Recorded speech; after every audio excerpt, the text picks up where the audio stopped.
There is a new biome coming to Minecraft in 26.3. The Dappled Forest is a dense forest biome filled with colorful trees, and it kinda looks like a roofed forest, but if it was autumn instead of summer. On the ground you can find things like mushrooms, fallen logs, and the new red shrub block. The red shrub block is just like any other plant in Minecraft, except it stays the same color no matter where you put it. And honestly, if you told me this was red coral, I would believe you. Well, other than the fact that it's still alive on top of dirt. Along with the red shrub, you probably noticed another new block in the Dappled Forest. Poplar wood is a new kind of wood that is slightly darker than pale oak. It comes with all the blocks that every other wood has. You know, fences, trapdoors, doors, all the usual stuff. And I think this wood is cool for it being part of a new biome and all, but it really just looks like pale oak in this video. It's hard to tell the difference with the shadow.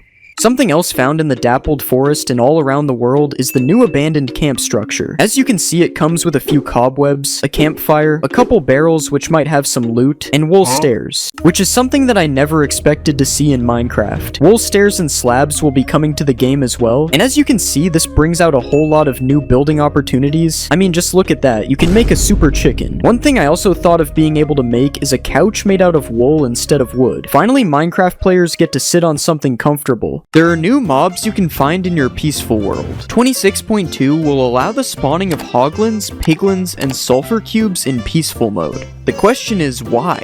I understand the last two, but hoglins aren't exactly peaceful. 26.2 will bring the addition of Vulkan rendering to Minecraft, which pretty much just means for most people you will get better FPS. I mean, look at the difference in my FPS just running around this world. Vulkan rendering is better, and I will pretend that I know why. It could be in the future, now that it's been teased in a Minecraft Live. After 4 years, we might finally get the Warden dimension. There are new sulfur caves coming to Minecraft, kind of like the Badlands biome, but underground. These caves are covered in red and yellow blocks. These blocks are called sulfur and cinnabar blocks, which as you can see have a lot of different variants, kind of like tuff or resin. Sulfur blocks can also react with water to make potent sulfur, which creates these hot springs that are found all around the sulfur caves. But be careful, the bubbles that come out of the water create a gas that gives both players and mobs nausea. I didn't know mobs could be affected by nausea, but I guess they can. If you stay around this biome long enough, you will find the new sulfur cube as well, which looks a little bit inspired by the baby chicken. The sulfur cube absorbs blocks that are dropped on the ground, and its main feature is that when you punch it, it gets launched. So it's like a soccer ball, or a soccer cube. There is different knockback based on which block it absorbs, and if you only find one and you want to duplicate it, you actually have to kill it and then wait for the little ones to grow up. So it splits like a slime, but it's a little bit different. Sulfur spikes are a new type of block in Minecraft. Found in the sulfur caves, these blocks are basically just a yellow variant of dripstone. They behave almost exactly the same. Yes, they still hurt.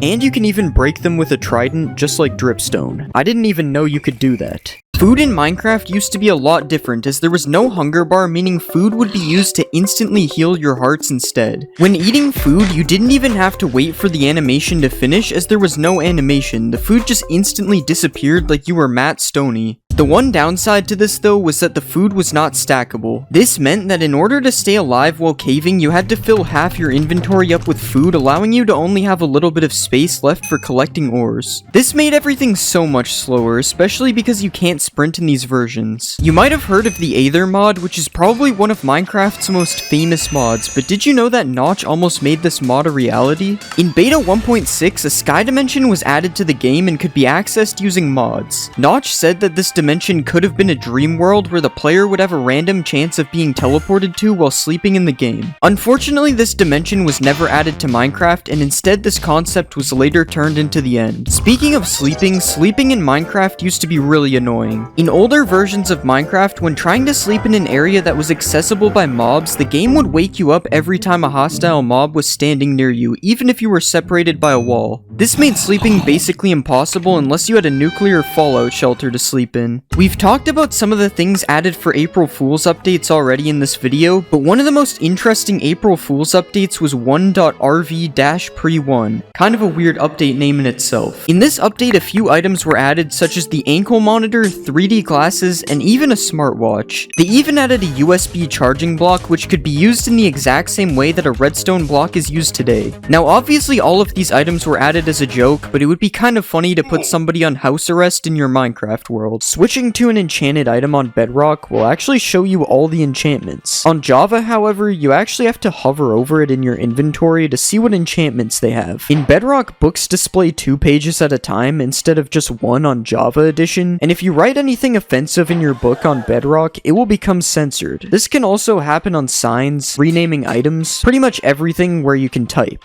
On Java, you can type freely though. In Java Edition, if you cover up your bed with a bunch of blocks, the bed will become obstructed and it will just respawn you at the world's spawn point. But in Bedrock, you can encase your bed in an indestructible vault and you will still respawn within the area of your bed. If you name a big slime in Java Edition and then kill it, the slimes that it splits into will still have the same name. On Bedrock, if you do this, the smaller slimes do not carry over the name. It just becomes forgotten. In Bedrock, animals like horses slowly grow up into an adult, but on Java, the change just happens instantly. You can then ride your horse on Java, and your hunger bar and XP bar get replaced with the horse's health and jump bar, but on Bedrock, the XP bar only gets replaced when you are jumping. Otherwise, you can still see how much XP you have. In Bedrock, hearts move down when you have regeneration, and on Java, for some reason, it's the opposite. Hearts move up. You also can't eat food in peaceful mode when your hunger bar is full on Java, but for some reason you are able to eat as much food as you want in peaceful mode on Bedrock. In Bedrock, having a parrot on your shoulder will prevent you from going through a nether portal, but in Java, the parrot will actually go through to the nether with you. Oh, whoops. Looks like I forgot something in the overworld. If you want to place a torch on top of a honey block, you cannot do this on Java, but it is possible to do this in Bedrock. Useful information for bees. And the new Vibrant Visuals is actually available on Bedrock, but not on Java. It will be available on Java soon, though. But the difference here is that Bedrock seems to get everything first before Java gets it. Punching a pufferfish in Bedrock makes it puff up, but in Java it does nothing. Punching a pufferfish should really make your hand puff up because of the swelling. It would hurt. In Java, if you fall in the void in creative mode, you die. Bro really died in creative mode. But in Bedrock, if you fall in the void, you can just walk on the void. This is just solid ground. You can also get this warning message for building down here in Bedrock. Java doesn't need to warn you though. It expects you to know this. In Bedrock, dyeing the water in cauldrons is an option, and it's what you use to dye leather armor, instead of crafting dyed leather armor like you do in Java. If you want to dye your Enderman, unfortunately it will just teleport away on Bedrock, but dyeing your Enderman on Java would be possible if you could put dye in cauldrons. But do not worry, cause while Bedrock doesn't allow you to dye Enderman, you can dye shulkers in Bedrock. Kind of the same concept as giving your dog a tattoo. You can just permanently change the color of a shulker while it's still alive. Also, if you play Bedrock and you really hate shulkers, you can just shove a chest inside of a shulker using a piston. Now you are just using your dyed shulker as a decoration on top of your chest. Java Edition unfortunately cares about shulkers, and you have to find different ways to harm them instead. You might have noticed I placed a lever on the side of a piston. You can't do this on Java without breaking it off. But Java might have destructible levers, but you can't destroy rails on Java. Not like that. You can't destroy rails with water on Java, but you can on Bedrock. Dogs in Bedrock can eat fish, but dogs on Java hate fish and only eat the finest of cuisine. And you are actually able to damage your vision by looking at the sun in Bedrock. This is why eye tests are available in Bedrock, and you can even get glasses for your player. Now I'm gonna show you some features that are only in Bedrock, but will probably be added to Java soon. In Bedrock, leaves change color when it's snowing. In Bedrock, you can find vines growing randomly on any type of tree.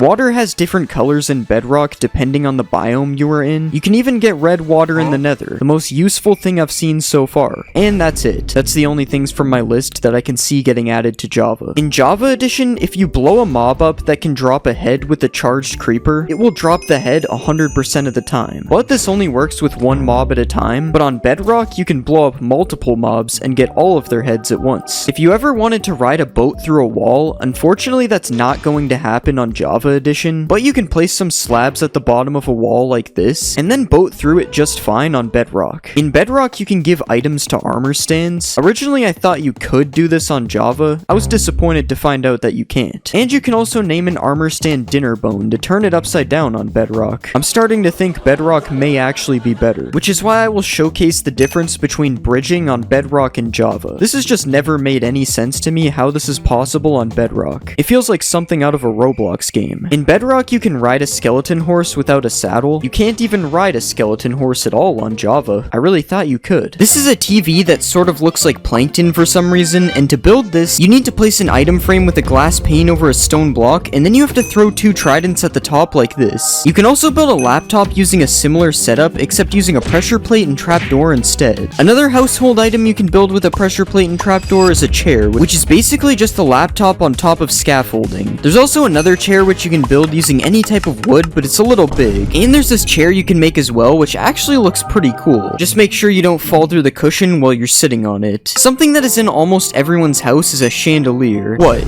You don't have one? Okay, maybe it's not this fancy, but I'm sure everyone has a small chandelier that can be built like this with signs all around the outside of it. It's more like a lamp, I'm pretty sure, but calling it a chandelier makes it seem fancy. If you want to build a kitchen, you'll probably need a fridge, and luckily you can build one using quartz, some item frames with the slab in it, and some banners. And if you even want to take this a step further, you can place a dispenser behind the banner and then put some food in it so it's more realistic. Speaking of food, you can use a waterlogged slab to make pasta like this, and you can also use a dispenser to place some armor stands inside of a slab and make a tiny grill cooking meat like this. If you eat too much food, you're gonna want to use the bathroom, and luckily you can make a toilet by placing a diamond helmet as water under a stair like this. And after using the bathroom, you might want to light some scented candles, which you can make really long by placing an end rod underneath. Finally, you can make a garbage bin that actually works by placing a bunch of paintings around a cactus. And if for some reason you want a large clock in your house, you can build one by placing some slabs on the side, a slab and sign like this, a block with an item frame on top, and then a bell in the middle.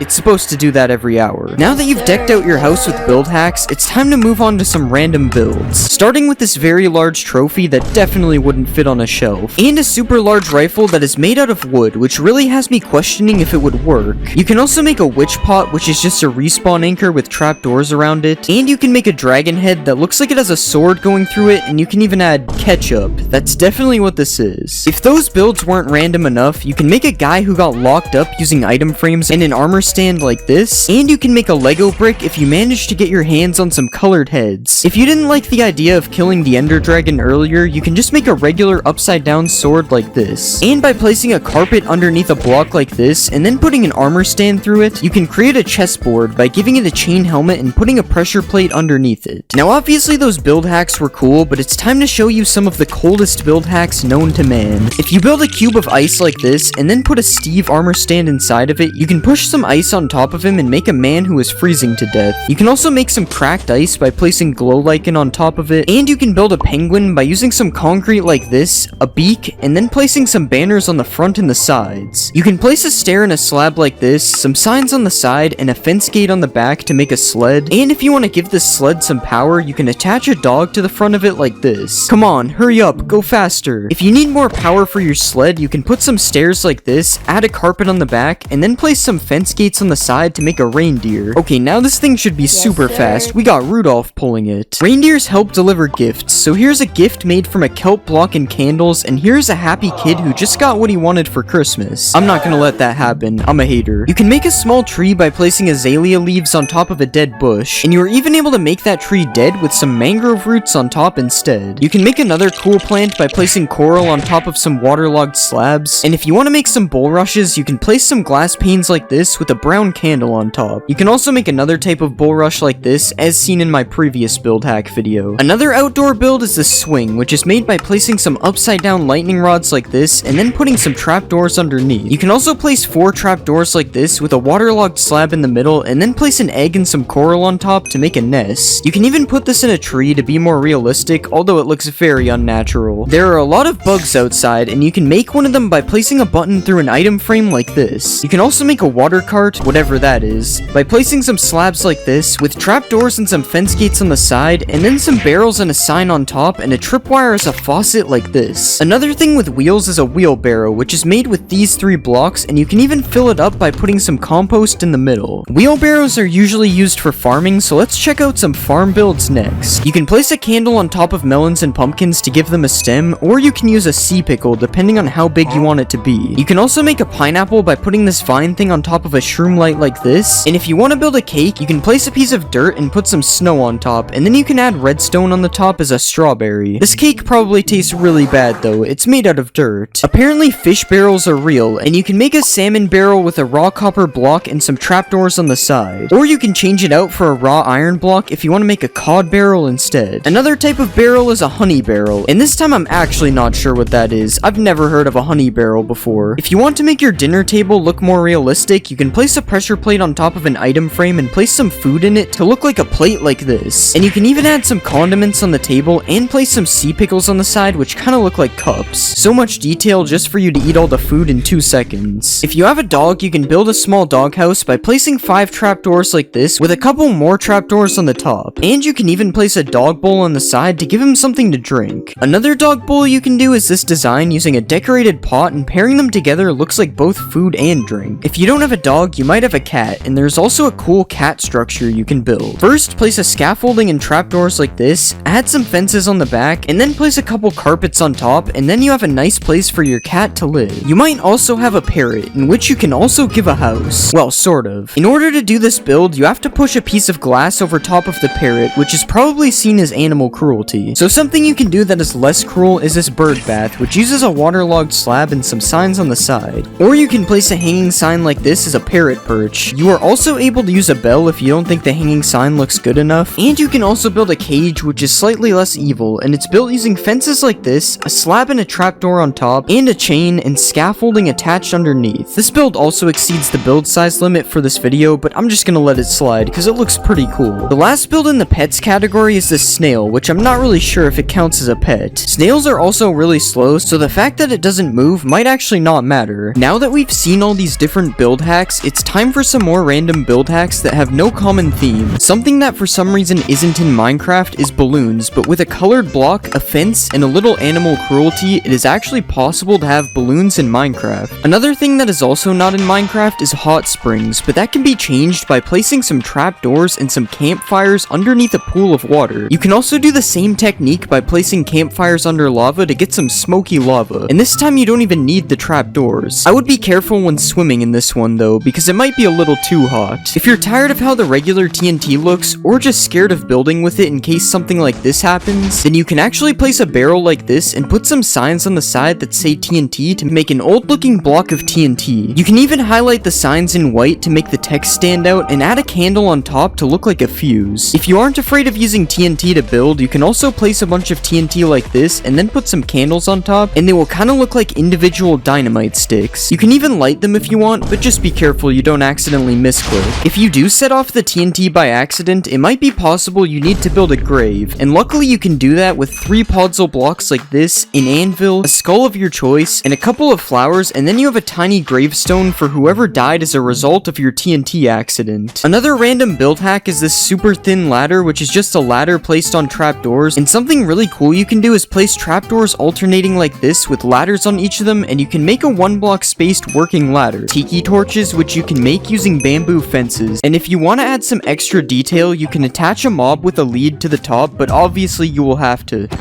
You can also make one of those bulrush things that are found in swamps, and if you want to make corn, you can place a bamboo fence on top of 2 bamboo sticks instead. You can also place some bamboo fences alongside some real bamboo to make it look like dead bamboo, and you can even take it a step further with some oak fences which look extra dead. If you want to sell some bamboo on the black market, you can place some signs around the bamboo blocks and it will look like it's packaged up, or you can also stack a bunch of bamboo rafts to make a pile of bamboo. Another cool thing you can do with bamboo is place an item frame underneath a bamboo button to make a block of cheese, but this is probably some pretty moldy cheese. There are a lot of things you can make with a decorated pot, such as this pillar design, this tiny lamp, or this palm tree, which you can even mix with some of the different designs to look like carvings in the wood. But something really cool you can do with these pots is if you place one of these in the ground and then you put a carpet on top of it, it kind of looks like a pet bowl for your dog or your cat or your person. You can also place a pot underneath a moss carpet, and depending on what's around you, it can either look like an an anthill or a landmine. If you place these pots with a bunch of gold, they kind of look like money bags, and if you place them with some TNT and then light a candle on top of it, it kind of looks like a bomb that's about to explode. Speaking of bombs, you can also hang one of these pots from a chain and then put a campfire under it like this, and it kind of looks like a cooking pot. You can also build a faucet type thing coming out of the ground and then place a glass pane in a pot underneath it to make it look like it's being filled up with water. Another cool thing you can do is place some pots in a palm tree and they will look like coconuts. And you can place a pot as a base for a street light like this, or you can even place it at the bottom of some bushes, which looks slightly better than a cauldron. You can also place a couple of these pots on top of a house, and if you combine this with some cobwebs, it actually looks like a chimney. But one of the most interesting uses for these pots is to make a punching bag that you are actually able to use in game. Okay, you can't really use it, but you also can't tell me I'm not punching it. Now obviously those hacks are cool, but it's time to show you some of the most illegal build hacks known to man.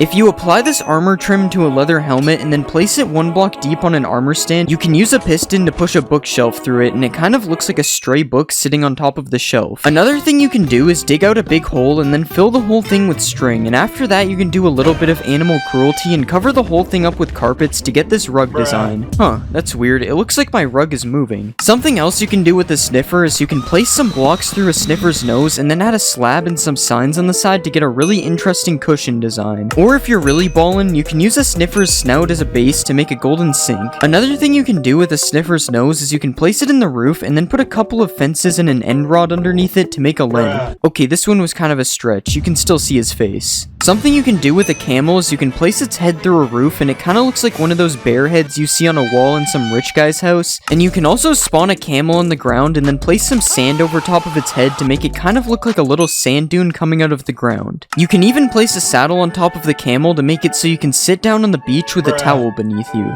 Now those were definitely some illegal build hacks, but they still aren't the best build hacks in this video. This is a pumpkin, this is a melon, and this is an eggplant. Okay, it's not actually an eggplant, it's cherry wood with a sea pickle on top, but it actually looks pretty close. Another melon trick you can do is place bamboo planks with glow lichen beside a pumpkin, and it kind of looks like a dead pumpkin. Also, if you place a bamboo block in a field of melons, it kind of looks like some kind of squash. Everyone has seen these trapdoors being used as a fence, but you can actually use a hanging sign to make a pretty cool fence as well. Speaking of hanging signs, you can do some really cool things with them, such as this one-way door, which works by hanging a sign from the top and then hanging another sign underneath it. You can also make a little doggy door on the side of your house like this, or you can place it in front of your brand new cherry wood doghouse as well. Staying on the topic of farming, you can place two fences in the air like this, and if you place a hanging sign underneath it, it will look like a shovel that is sticking out of the dirt. You can also replace these fences with lightning rods or end rods to make different types of handles as well. If you want to make a table, you can place some hanging signs like this to make table feet, and you can even make the table legs a bit longer if you like things that are longer. Hanging signs can also be used to make a broken jungle bridge or a useless ladder, depending on how you see it. And you can place them in a pattern like this to look like a gate that is restricting your access to something. Something I bet you've never seen is a stoplight in Minecraft. Okay, you've probably seen one, I just didn't know what to say, but by placing a red sign, an oak sign, and a blue sign like this, it can kind of look like a stoplight even though two of the colors are wrong. Another thing you can do with the different sign colors is hang them over top of a campfire like this to make different stages of meat cooking. But probably the most interesting hanging sign hack is this parrot perch design. I'm just kidding, it's actually a working swing which can be made using two chains like this, a hanging sign on each side, a trapdoor on the bottom middle, and then a boat as a seat. And after you do that, you have a working swing. Well, you can't really swing on it, but I mean I'm sitting on it, so it kinda works. You can also make another swing by doing the same thing as before, except instead of placing one trapdoor, you place 3 on the bottom and then 3 on the back to get another really cool swing design. This time you aren't able to sit on it. If you're trying to be some type of supervillain, all you have to do is place some redstone behind one of the chiseled bookshelves, and then you can attach a couple regular bookshelves to some sticky pistons to make a secret door inside of your library. Something else you can do with chiseled bookshelves is build a cool floor design like this, and you can even make the bookshelf look like eyes when you put a slab in front of it. If you place the bookshelf with a stone slab in a cave, it kinda looks like something is staring at you through a crack in the wall, but that isn't the coolest thing you can do with the chiseled bookshelf. If you place a bunch of bookshelves beside each other, you can actually build things using the books inside of the bookshelves. I guess suspicious sand isn't the only thing that's sus in this update. Minecraft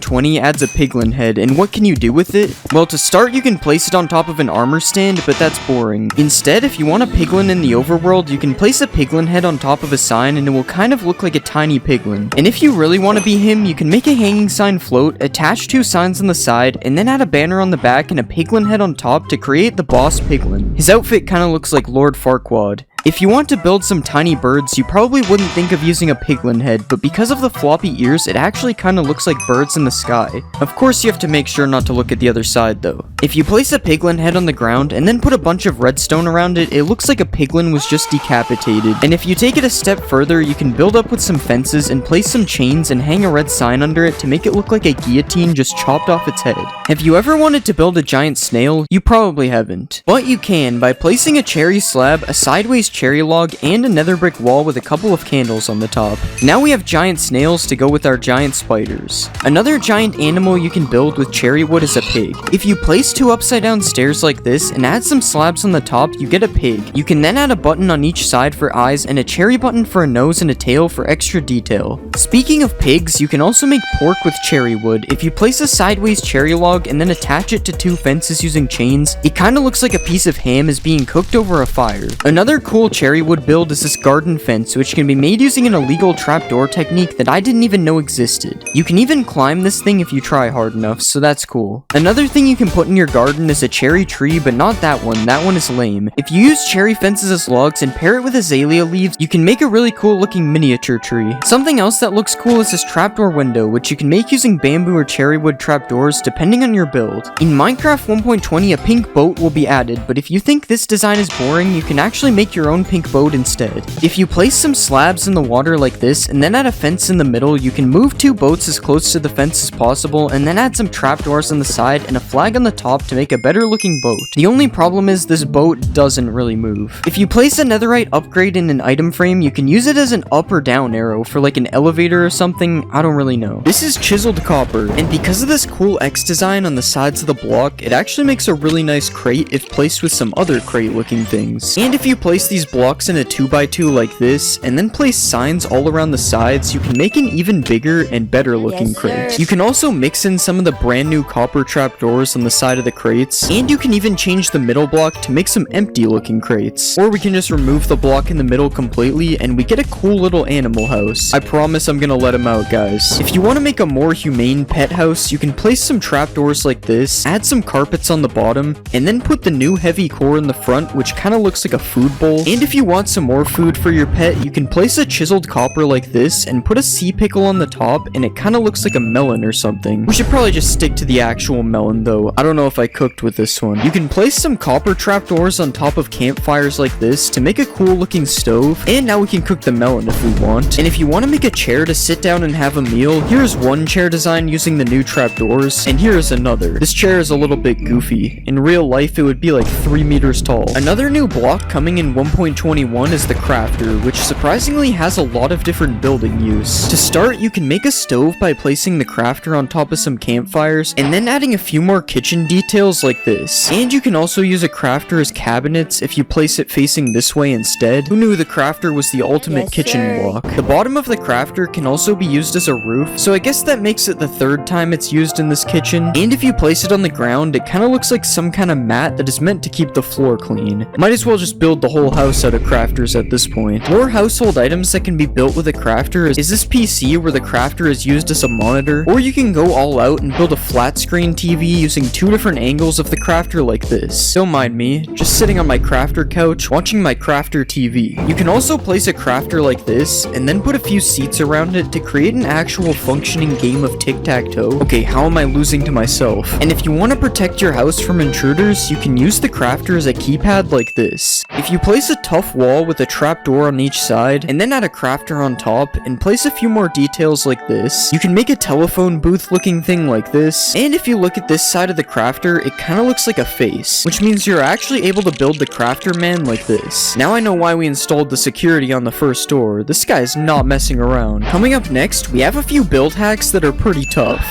Tough bricks look kinda like stone bricks, so you can mix them together to make a nice looking pattern. Just like how chiseled tuff and polished tuff go together nicely if you place them on the floor. You can also use the top of chiseled tuff bricks to make a really satisfying floor design like this. This is so cool, it almost looks like it's 3D. And if you take the side of regular chiseled tuff and place it in a cave, it kinda looks like old transcriptions on the wall. This doesn't really work the same with chiseled tuff bricks though, it kinda looks out of place. These brand new chiseled tuff blocks can be used to make really nice looking pillars because of their unique designs, and if you want to make a fence out of tuff walls, it actually looks really nice mixing them all together. You can even put one more block up on some parts like this, and then place a heavy core on top, and it kinda looks like a light that isn't on. If you pair the new tuff walls with a few iron blocks like this, it looks like some kind of power station thing that would probably look good on top of a building or something. And I also found this robot guy you can make, which uses all the new blocks in the build, including the heavy cores for the eyes. I don't know why, but it kinda looks more like a frog than a robot. Speaking of heavy cores, the heavy core is actually a really useful block for builds. Well, it probably is for someone who actually knows how to build. But still, you can place it on top of a table like this, and it kinda looks like a mug or a thermos. And as we saw earlier, if you place it in an item frame, it kinda looks like eyes, which is especially scary if you just place it around a dark cave like this. I'd say I sure hope no one's watching me, but this is a video, so I hope you are. A mace is made from a heavy core, and it kinda looks like a utensil when it's placed on the table from earlier. And if you want to use the heavy cores as eyes without an item frame, I accidentally built this crab out of tuff. You can also build this crab out of copper if you prefer your crabs to be cooked before you put eyes on them. Remember what we could have had instead of the armadillo. Now obviously our crab is pretty cursed, but there are some even more insane build hacks coming later in this video. But first we have these copper trees, which are just oak trees except the leaves are replaced with copper grates. And if you really want to 1.21ify this, you can replace the logs with a tuff block of your choice to really make this look like a 100% real tree. You can also place a bunch of water beside your tree like this, and you can even make one of these water lilies with a copper trapdoor and a coral fan on top. Why is this thing called a brain coral fan? What is Minecraft hiding from us? Whatever they're hiding is probably in these pipes, which you can make out of copper trapdoors like this. And if you want to just make a bridge out of copper trapdoors, you can do that. Not really sure if this is a build hack though, it's just a bridge. Copper grates are really useful, as since they are see-through, you can use them to make windows like this. Guys, I swear I'm not in prison. And if you want to use them for something that looks less like you committed a crime, you can make some fences by mixing them with other copper blocks as well. You can also just switch the grates out for a trapdoor for a different window design, and this also works with the fences, although it looks a lot easier for trespassers to climb them now. The copper bulb is a new block that emits light, and you know what that means? Lamps. You can make this simple lamp design using either oxidized or normal copper plus some similar colored fences like this, or if you want to be fancier, you can place some copper blocks as a base like this, put a tough wall above it here, and then add some fences on top of the wall, and finally a slab, a trapdoor, and a bulb like this. Now this is a better looking lamp than the first one. But if you want to be even fancier, you can make a double lamp like this, and honestly I think this one is a little bit too overkill. I mean, why do we even need a third lantern in the middle? And with these lamps, you're probably going to want to add a road underneath them so that they have something to actually light up. And if you want to add a sewer entrance, you can move two of the stairs so that they are facing like this, and then add some copper grates underneath to look like a cool sewer entrance. Just make sure that you don't accidentally drop your phone in it. Now it's almost time for some cursed build hacks. But first we have this copper gear, which can be made using some of the new copper blocks, and if this gear is too much for you, you can shrink it down a bit like this if we remove the trapdoors. You can also place a copper block on the roof of a cave, and then place a wall and a fence underneath to make an artificial dripstone like this, and this actually comes in both colors as you can see, although the oxidized one looks more like an icicle than a dripstone. Another thing you can hang on the roof is a copper bulb like this to make another type of lamp, and if you want to build a copper staircase, you can now add some copper grates underneath the stairs, and also put some copper trapdoors on the sides for more detail. If you want to add some scary windows to your house, you can use the new trial spawners as an ominous window design like this, and this can also be used as a fence design if you have some kind of haunted mansion or something. A trial spawner can also be used as a bird cage if you right click on it with a parrot spawn egg so it traps the bird inside. Of course this is except for the fire and the spinning and the fact that it spawns parrots. Okay, that one was kind of bad, I'm not gonna lie. An ominous key can kind of look like a painting of a tree if you place it in an item frame on the wall of your house. And another thing that can go in an item frame is a breeze rod paired with a blaze rod, which is meant to look like the hot and cold on a water tap. Something that's less of a build hack and more of a cool trick pack is this wind charge launcher, which you can make by angling 4 dispensers full of wind charges towards you. Okay, I don't know how it turned infinite, but I'm not complaining. It's kind of like a trampoline now. If you place some copper bulbs like this, and then put some tuff in the middle, you can create a portal to the secret copper dimension. And now it's time to show you some absolutely cursed build hacks that should not be used ever, mainly because they're really stupid. First off, if you throw a wind charge and then use the new /tick freeze command, you can make a really cool smoke effect that you can use in your builds, although now the entire rest of the game is frozen, so this might not be that useful. You can also trap a bogged in some sand like this, and it will make it look like someone died while traveling the desert. When an armadillo rolls up into a ball, you can use this opportunity to use the armadillo as a soccer ball that you can even play with using a knockback sword like this. And a rolled up armadillo can also look like some boxes on the ground or on some shelves depending on where you place it. Just like earlier, if you put a bogged in some powdered snow, it will look like somebody died while traveling in the snow. The only problem with this one is that the bogged actually does die in the snow eventually. And finally, if you spawn a breeze in some water, it kinda looks like a jellyfish. Okay, yeah, that's enough cursed build hacks. That one was insanely stupid. This is a street drain that is built using the new copper grates as well as some tuff blocks, and it's a shame that you can't waterlog the copper grates, as this would actually be really cool. And if you just place a copper bulb in the sky like this and add a lever underneath, it can look like one of those floating lanterns that are for Chinese New Year, I think. I'm probably wrong about that, don't get mad at me. You can also switch the copper bulb out for one of these frog lights like this, and then you can place either oxidized trapdoors or regular copper trapdoors on the outside for another one of these lamp designs as well. And now with these trapdoors, you can also use them as a curtain thing on the side of your windows instead of using them as windows like we did earlier. And if you want to make another lamp, like we haven't made enough already, we can place some of the new tuff blocks like this and then put a copper bulb with copper trapdoors around it like this. And another weird lamp design I've seen is this copper bulb on top of a dragon egg with some buttons on it so you can actually turn it on and off. And somehow I forgot the fact that these new trapdoors can be used as railings on the side of like a factory upper level. And you can also place some copper grates to make a nice floor to go with the trapdoor railings as well. And we can finally make a power station using some of the blocks like this to complete our factory. For these next build hacks, I decided to go find them in the new structure, the trial chambers. And the first one is just using these copper grates as like an entry to a tunnel type of thing. You could also use these copper grates as like support beams on the roof, similar to how they are used in the structure here. And there are some really cool mixes of tuff blocks used in the wall design of this structure, which isn't really a build hack, but it's still pretty useful to know. I also found out that you can actually waterlog these grates, which makes the street drain from earlier look a lot better now that I know this. And you can also build the face of a breeze like this if you ever wanted to do this, although I'm not really sure why you would. This combo of blocks looks pretty cool in the middle of a fountain, and you can use these trapdoors to make little hidden tunnels inside of your builds as well. The end of this tunnel looks pretty cool, especially with the X in the middle. It kind of looks like one of those things you have to turn to open a vault door. And probably my favorite Mojang approved build that I found is this secret room in the trial chambers, which isn't a build hack, but I just thought it was cool that I found a secret room. There's also another secret room. This is so cool. There is still a Farlands in Bedrock 17 million blocks out. It works a little differently than the Java Farlands that was removed. This one is even more glitchy. Bedrock has a zoom out animation when you die, while on Java you just die. There's no animation. And on Bedrock, a baby villager's head is massive. Baby villagers must be a lot dumber on Java. The wither on Bedrock is actually a lot more powerful than it is on Java. That is because the Bedrock wither has double the HP, and it glows white when it's spawned. The white doesn't make it any more OP. If you ever wanted to waterboard a phantom, you will be sad to find out that phantoms don't take water damage on Java. But if you play Bedrock, I have good news. Phantoms can actually drown on Bedrock. You can also light yourself on fire in Bedrock, and then use it to light candles and campfires with your body. Java doesn't have this option though. And Java also doesn't have the option to light these things using a fire aspect book like Bedrock does. But something Java does have that Bedrock doesn't is furnace minecarts. Yeah, this item just doesn't exist on Bedrock. If you get a regular minecart on Bedrock and put an iron golem in it, you can see that it works. But on Java, an iron golem is a little too big for a minecart. You also gotta make sure that your iron golem doesn't get trapped inside of the rails, as mobs on Java do not walk over rails. Java really just has superior rails, I guess. These things can block off mobs and restrict water. Bedrock has the superior leads though, as you can attach leads to entities like boats, which isn't a thing on Java. And they also just look super cool compared to the ones on Java. Leads can also be attached to walls on Bedrock, but this only works on fences in Java. And you may also notice that the wall wall item itself looks different on Bedrock than it does on Java. This is because...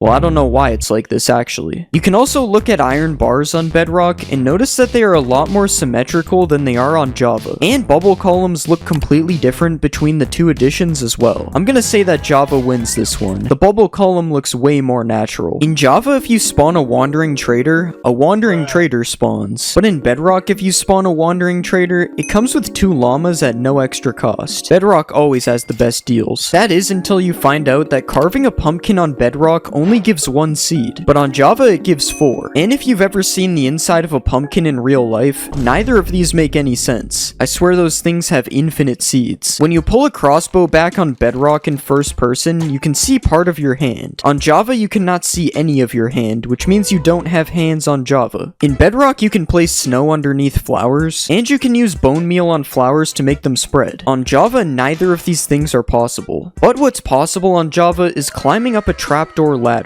And on Bedrock it appears you can't even place ladders on trapdoors. I've always hated running over soul sand without blocks. There's no reason for it to be this slow. But on Bedrock, if you sprint jump over soul sand, it just isn't slow. And I think this has something to do with the absolutely amazing running animation on Bedrock. Who doesn't run like this in real life? In Bedrock, blocks that emit light glow on your hotbar. In Java they don't. In Bedrock, when you have view bobbing on, you get to see a lot of bobbing. Java lets you view less bobbing, but there's still bobbing. Shift-clicking blocks in your inventory has an animation on Bedrock. There is no animation for this on Java. In Bedrock, scaffolding looks different in your inventory than it does on Java, and holding an item in Bedrock is slightly angled, but in Java it's perfectly straight. You might be inclined to go for a swim while wearing an elytra, and unfortunately in Bedrock, your elytra will deactivate if you go into water. But on Java, it actually remains activated, for whatever reason. Now that you're underwater though, you can grow some coral with bone meal, but only in a warm ocean on Java, although this works in every biome on Bedrock. After that, you can steal some aquatic mobs and experiment on them by giving them water breathing. In Bedrock, they will survive on land with water breathing, and on Java, they will do the opposite of that. You might have also bucketed an axolotl while you were in the water, and this is what the name of your axolotl will look like on Java, and this is what the name looks like on Bedrock. They got bro's whole government name, social security number, address. If you prefer setting mobs on fire rather than suffocating them, mobs turn orange and red while on fire in Bedrock, but they only blink red in Java. You can also place a bunch of mobs in a small area in Java to start killing them, but on Bedrock they just won't die. You can create a cannon with mobs on Bedrock though, so they both have their positives and negatives. Similar to the detailed axolotl bucket, everybody knows that leather armor is the most useless armor in the game, but did you know that leather armor isn't even leather armor? In the early versions of Minecraft, leather hadn't been added to the game yet, so players would instead have to craft this armor using wool blocks that you obtained by punching sheep and turning them bald. This armor was eventually replaced with leather armor, but the texture remained the same, meaning the armor you wear today might not be what you think. Speaking of weird armor things, did you know that Minecraft's old armor system actually worked a lot differently? To start off, armor used to absorb all types of damage, including fall damage, meaning you could jump off of a massive mountain and survive wearing full leather armor. But you also might have noticed that I have 10 armor bars wearing leather armor. How is that possible? Well, prior to beta 1.6, all armor actually provided the same amount of protection, and the amount of armor bars you had was actually reflected by the amount of durability left on your armor. This meant that the only actual difference between leather and diamond armor was how fast it breaks, which in Minecraft Alpha was pretty fast. When thinking of the most iconic Minecraft item, you probably think of diamonds, but what if I told you that diamonds weren't even diamonds when they were first added to Minecraft? When Notch first added diamonds to Minecraft, he decided it would be a good idea to refer to them as emeralds instead of diamonds. Maybe this is why villagers have been after them this whole time. In the early versions of Minecraft, creepers never used to explode. Well, kinda. In the in-dev stages of the game, creepers existed as a hostile mob, but they would just melee attack you instead of explode. Don't let this fool you though, as for some reason they still exploded upon killing them. In Minecraft there are many structures, such as villages, shipwrecks, and even woodland mansions. But there is actually a structure that came before all of these, a structure that no longer exists today. When creating a world in the in-dev versions of Minecraft, you would spawn inside of a starter house that was located in the center of the world. The starter house was made up of wooden planks and stone like this, but in older versions it was just a big mossy cobblestone house. The house was filled to the brim with a bunch of chests, and each chest contained a stack of every item in the game. This seems pretty OP, and we can see why it doesn't exist today. Speaking of structures, when you think of villages, you usually think of villagers. The iconic Minecraft mob, which you can kidnap, take advantage of its self-scamming trades, and even enslave it to create a civilization. But did you know that when villages were first added to the game, there were actually no villagers to go with them? Just an eerie ghost town in the middle of nowhere. You've probably milked a cow in Minecraft before, maybe even a mushroom cow if you were looking for some soup. But I bet you've never milked a squid before, and that's because you were only able to milk squids for a short amount of time in beta 1.2 before Mojang later removed this feature. Why could you milk a squid in the first place? That I have no idea. One of the most cursed things in Minecraft is placing water in the nether, which is made completely impossible by having it instantly evaporate upon being placed. This wasn't always the case though, because in earlier versions of Minecraft you could actually place ice in the nether, and then when it melted it would cause water to flow out like normal. You better keep this information out of the hands of the wrong people though, or you might end up with an ocean in the nether. Minecraft's blocks have seen major updates over the years, but there are some things about these blocks that used to be completely different. To start, chests used to take up an entire block, causing you to actually be able to use them as a building block, and it didn't look that bad. Furnaces used to have a stone layer on top instead of the cobblestone that we see today, and climbing ladders used to require only one ladder every 2 blocks instead of a straight line. But did you know that a secret slab used to exist in the game? In the really early versions of Minecraft, Notch added the dirt slab to the game, which was supposed to help make the mountains look more natural. But as you can see, it didn't really work. Most people think that Crying Obsidian was added in the Nether update, but Crying Obsidian was actually seen in the game's files all the way back in beta 1.3. But instead of looking like this, it looked like this. I can see where the crying in the name comes from now. In beta 1.4, locked chests were added all around the map as an April Fool's update. Upon clicking on these chests, you would just be given a prompt telling you that you need to buy a Steve Co. supply crate key to open the chest, which was obviously a joke. These chests would end up getting removed from the world generation in the next update. I guess we'll never know what was really inside of these chests. Do you think Minecraft brewing is confusing now? Well, it's nothing compared to Minecraft's original brewing system. In beta 1.9 pre-release 2, cauldrons were added to the game, and their original use was to brew potions. All you had to do was click a water-filled cauldron with a potion ingredient, and then you could retrieve the potion using a glass bottle. Seems pretty easy, right? That is, until I tell you there were 30 different potions in the game, all with confusing names. That brewing system was crazy, but not as crazy as time travel being added to Minecraft. In the beta 1.8 pre-release, Mojang added the ability to build a time machine in survival Minecraft. Well, you don't actually need a time machine, you just need to press F6 to go back in time and F7 to go forwards in time. I wonder if Minecraft will ever have a 4D version in the future. In Snapshot 15W14A, another April Fool's update, attacking mobs is completely disabled, and the only way to progress is by left-clicking mobs to increase your hearts, which was also known as the love meter. This update added a bunch of mobs that were never seen again, such as the love golem, the pink wither, and even the smiling creeper, which upon exploding actually gives you flowers instead of killing you. None of this was as weird as the way you beat this update though, which is by gaining a certain amount of hearts and then completing a Minecraft-themed game of Minesweeper. I think from now on I'll just stick to playing regular Minecraft. Regular Minecraft isn't always so regular though, as the original method of respawning the Ender Dragon was added in Snapshot 15W31A. In this snapshot, you could respawn the Ender Dragon simply by building a creeper's face out of clay inside of the end. And no, I'm literally not joking, this one is real. Also in beta 1.9 pre-release 3, you could locate the stronghold based on these massive glass pillars that came out of the ground, and upon entering the portal room, you might notice something a little different about the end portal. That end portal was not nearly as different as the original Endermen though. When Endermen were first added to the game, they actually had green eyes, and upon attacking them, they would make zombie sounds instead of the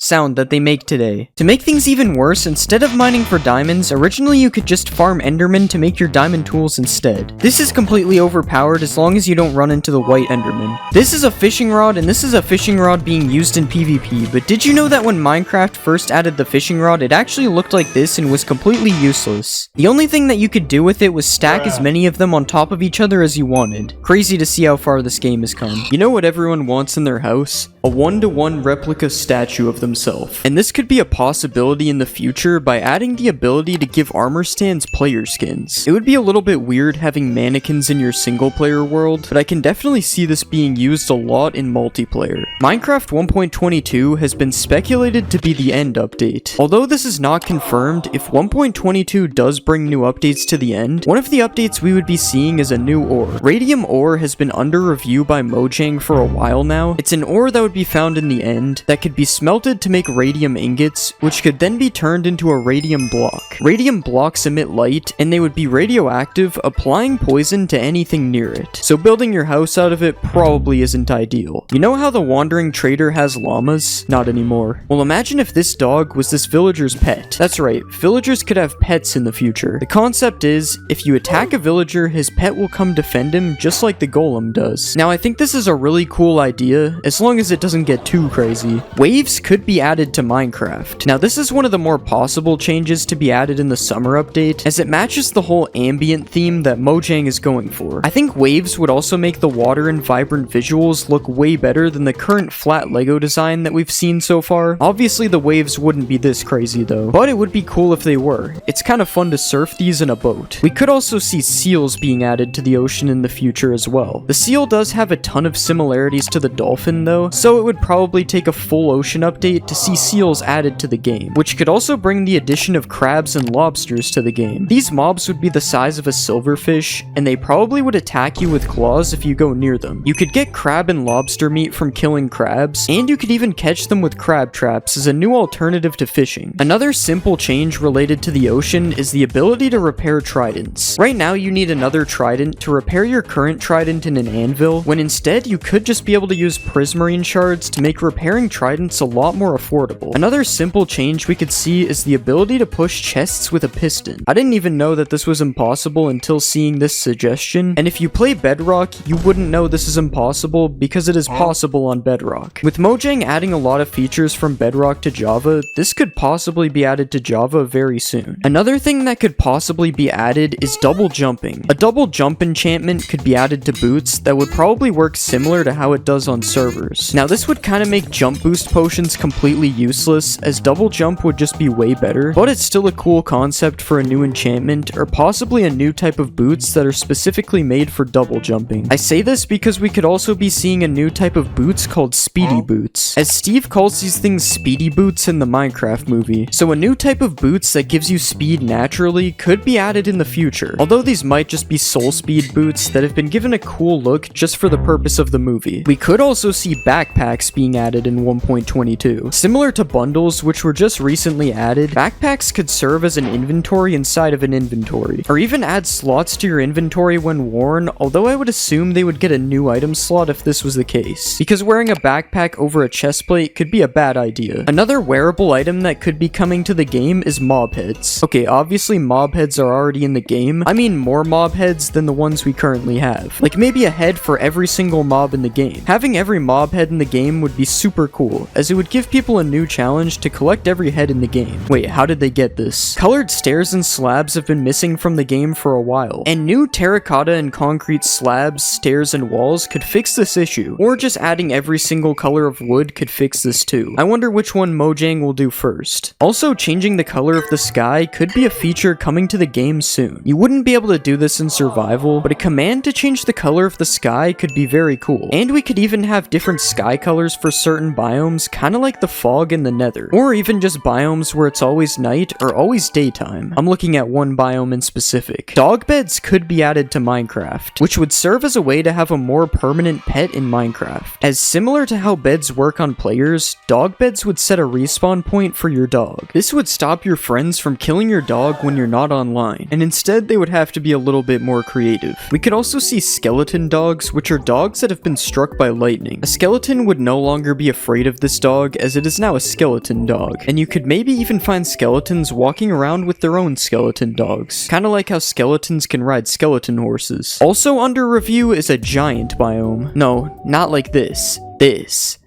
This guy wrote an entire essay about the giant biome, but pretty much it's a biome where everything is giant. I shrunk myself to give you an idea of how this would look. It's based off of the giant mob, where everything in the biome would be normal sized for the giant. The biome would be extremely rare, and the fights would be a lot more challenging as the bigger mobs would have more health, but because of this, they would also drop more items. Imagine mining diamond ore in the giant biome, or a ruby, sapphire, and crystals in the new magic forest biome. I don't know how this post is under review, but this biome is a similar concept to the giant biome. It has giant trees, flowers, mushroom houses, and there's a new mob that would be the opposite of giant, the fairy. This kind of reminds me of the Twilight Forest mod, and it would be cool to get a biome with magic. Just please don't add spells. Spells get way too confusing. Another mod that could come to Minecraft is the Aether mod, but not really. The Skylands dimension is under review though. Based on the old Floating Islands world type, you would build a portal kind of like a nether portal that could take you to a new dimension that possibly has a new boss. Obviously I'm using the Aether for reference because the concept is very similar. The only difference here is that if you fall in the void in the Skylands, you get teleported down to the overworld. You don't just die. Beavers could also be a mob that is added in the future in Minecraft. A beaver would come with a new structure called a beaver dam, which is a reference to a beaver dam in real life if you couldn't tell. Beaver dams would be made of a new stick block, and beavers could even drop beaver skin to be used to make beaver armor, and this beaver armor would turn you into a beaver when you swim underwater. We could also see an oasis being added to the desert, as there have been a few desert updates recently. It would be a structure with palm trees, water, and bamboo. I do wonder if this would function like a real oasis though. Wait, where did it go?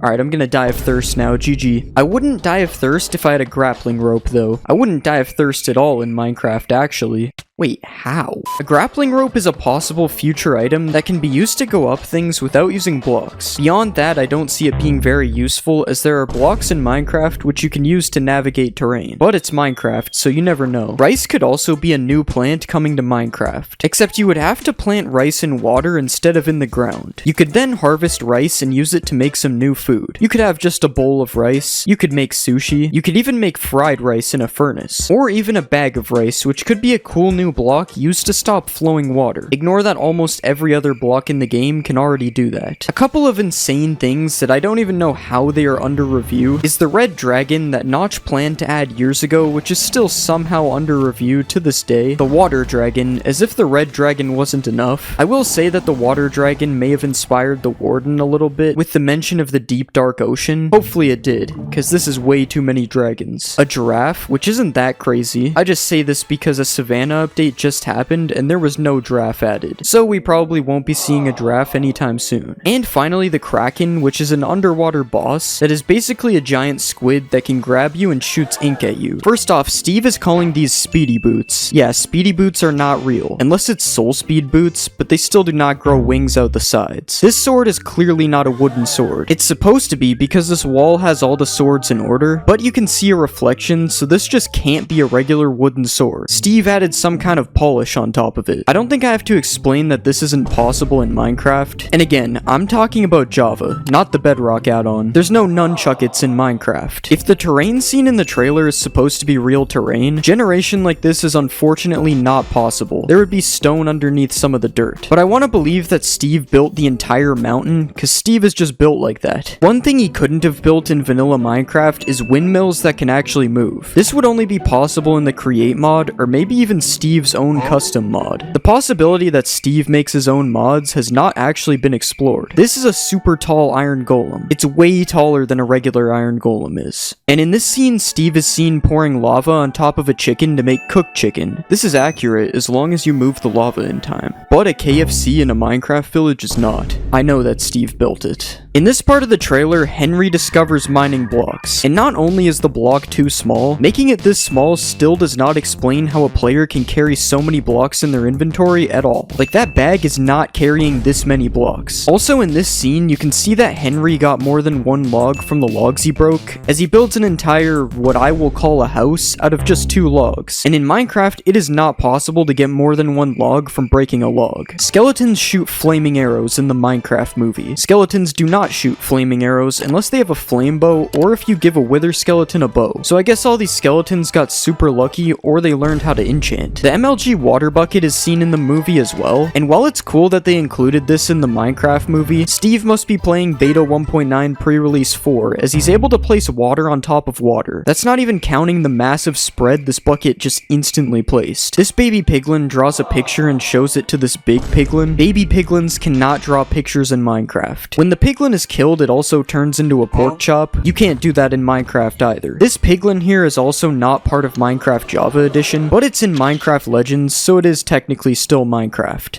In this part of the movie, we can see piglins being carried by ghasts on some sort of gassed hot air balloon. I'm gonna give this to Mojang, as we will be able to ride ghasts soon, so it's close enough to being real. There's no drum block in Minecraft though. Piglins surviving more than 20 seconds in the overworld is also not real. All these piglins should turn into zombie piglins. They also shouldn't be attacking innocent villagers. But out of all the piglin inaccuracies, this is the worst one. Piglins are wearing iron armor. They are literally known for loving gold. They even respect a little bit of gold on a player, unless they're a brute, and they are wearing iron armor in the movie. Somehow in this scene, when they are spawning all the iron golems, the Iron Golem King is seen in the middle of the golems, towering over all of them. There is no Iron Golem King in Minecraft, unfortunately. Chicken jockey! Yes, this is a chicken jockey, but zombies don't come out of boxes in Minecraft. You'd have to use a dispenser. And no, zombies don't just fall on top of chickens to make a jockey. I also don't think illagers can go without attacking players, but I'll give it to them. Illagers could have an underground fight club. Seems real.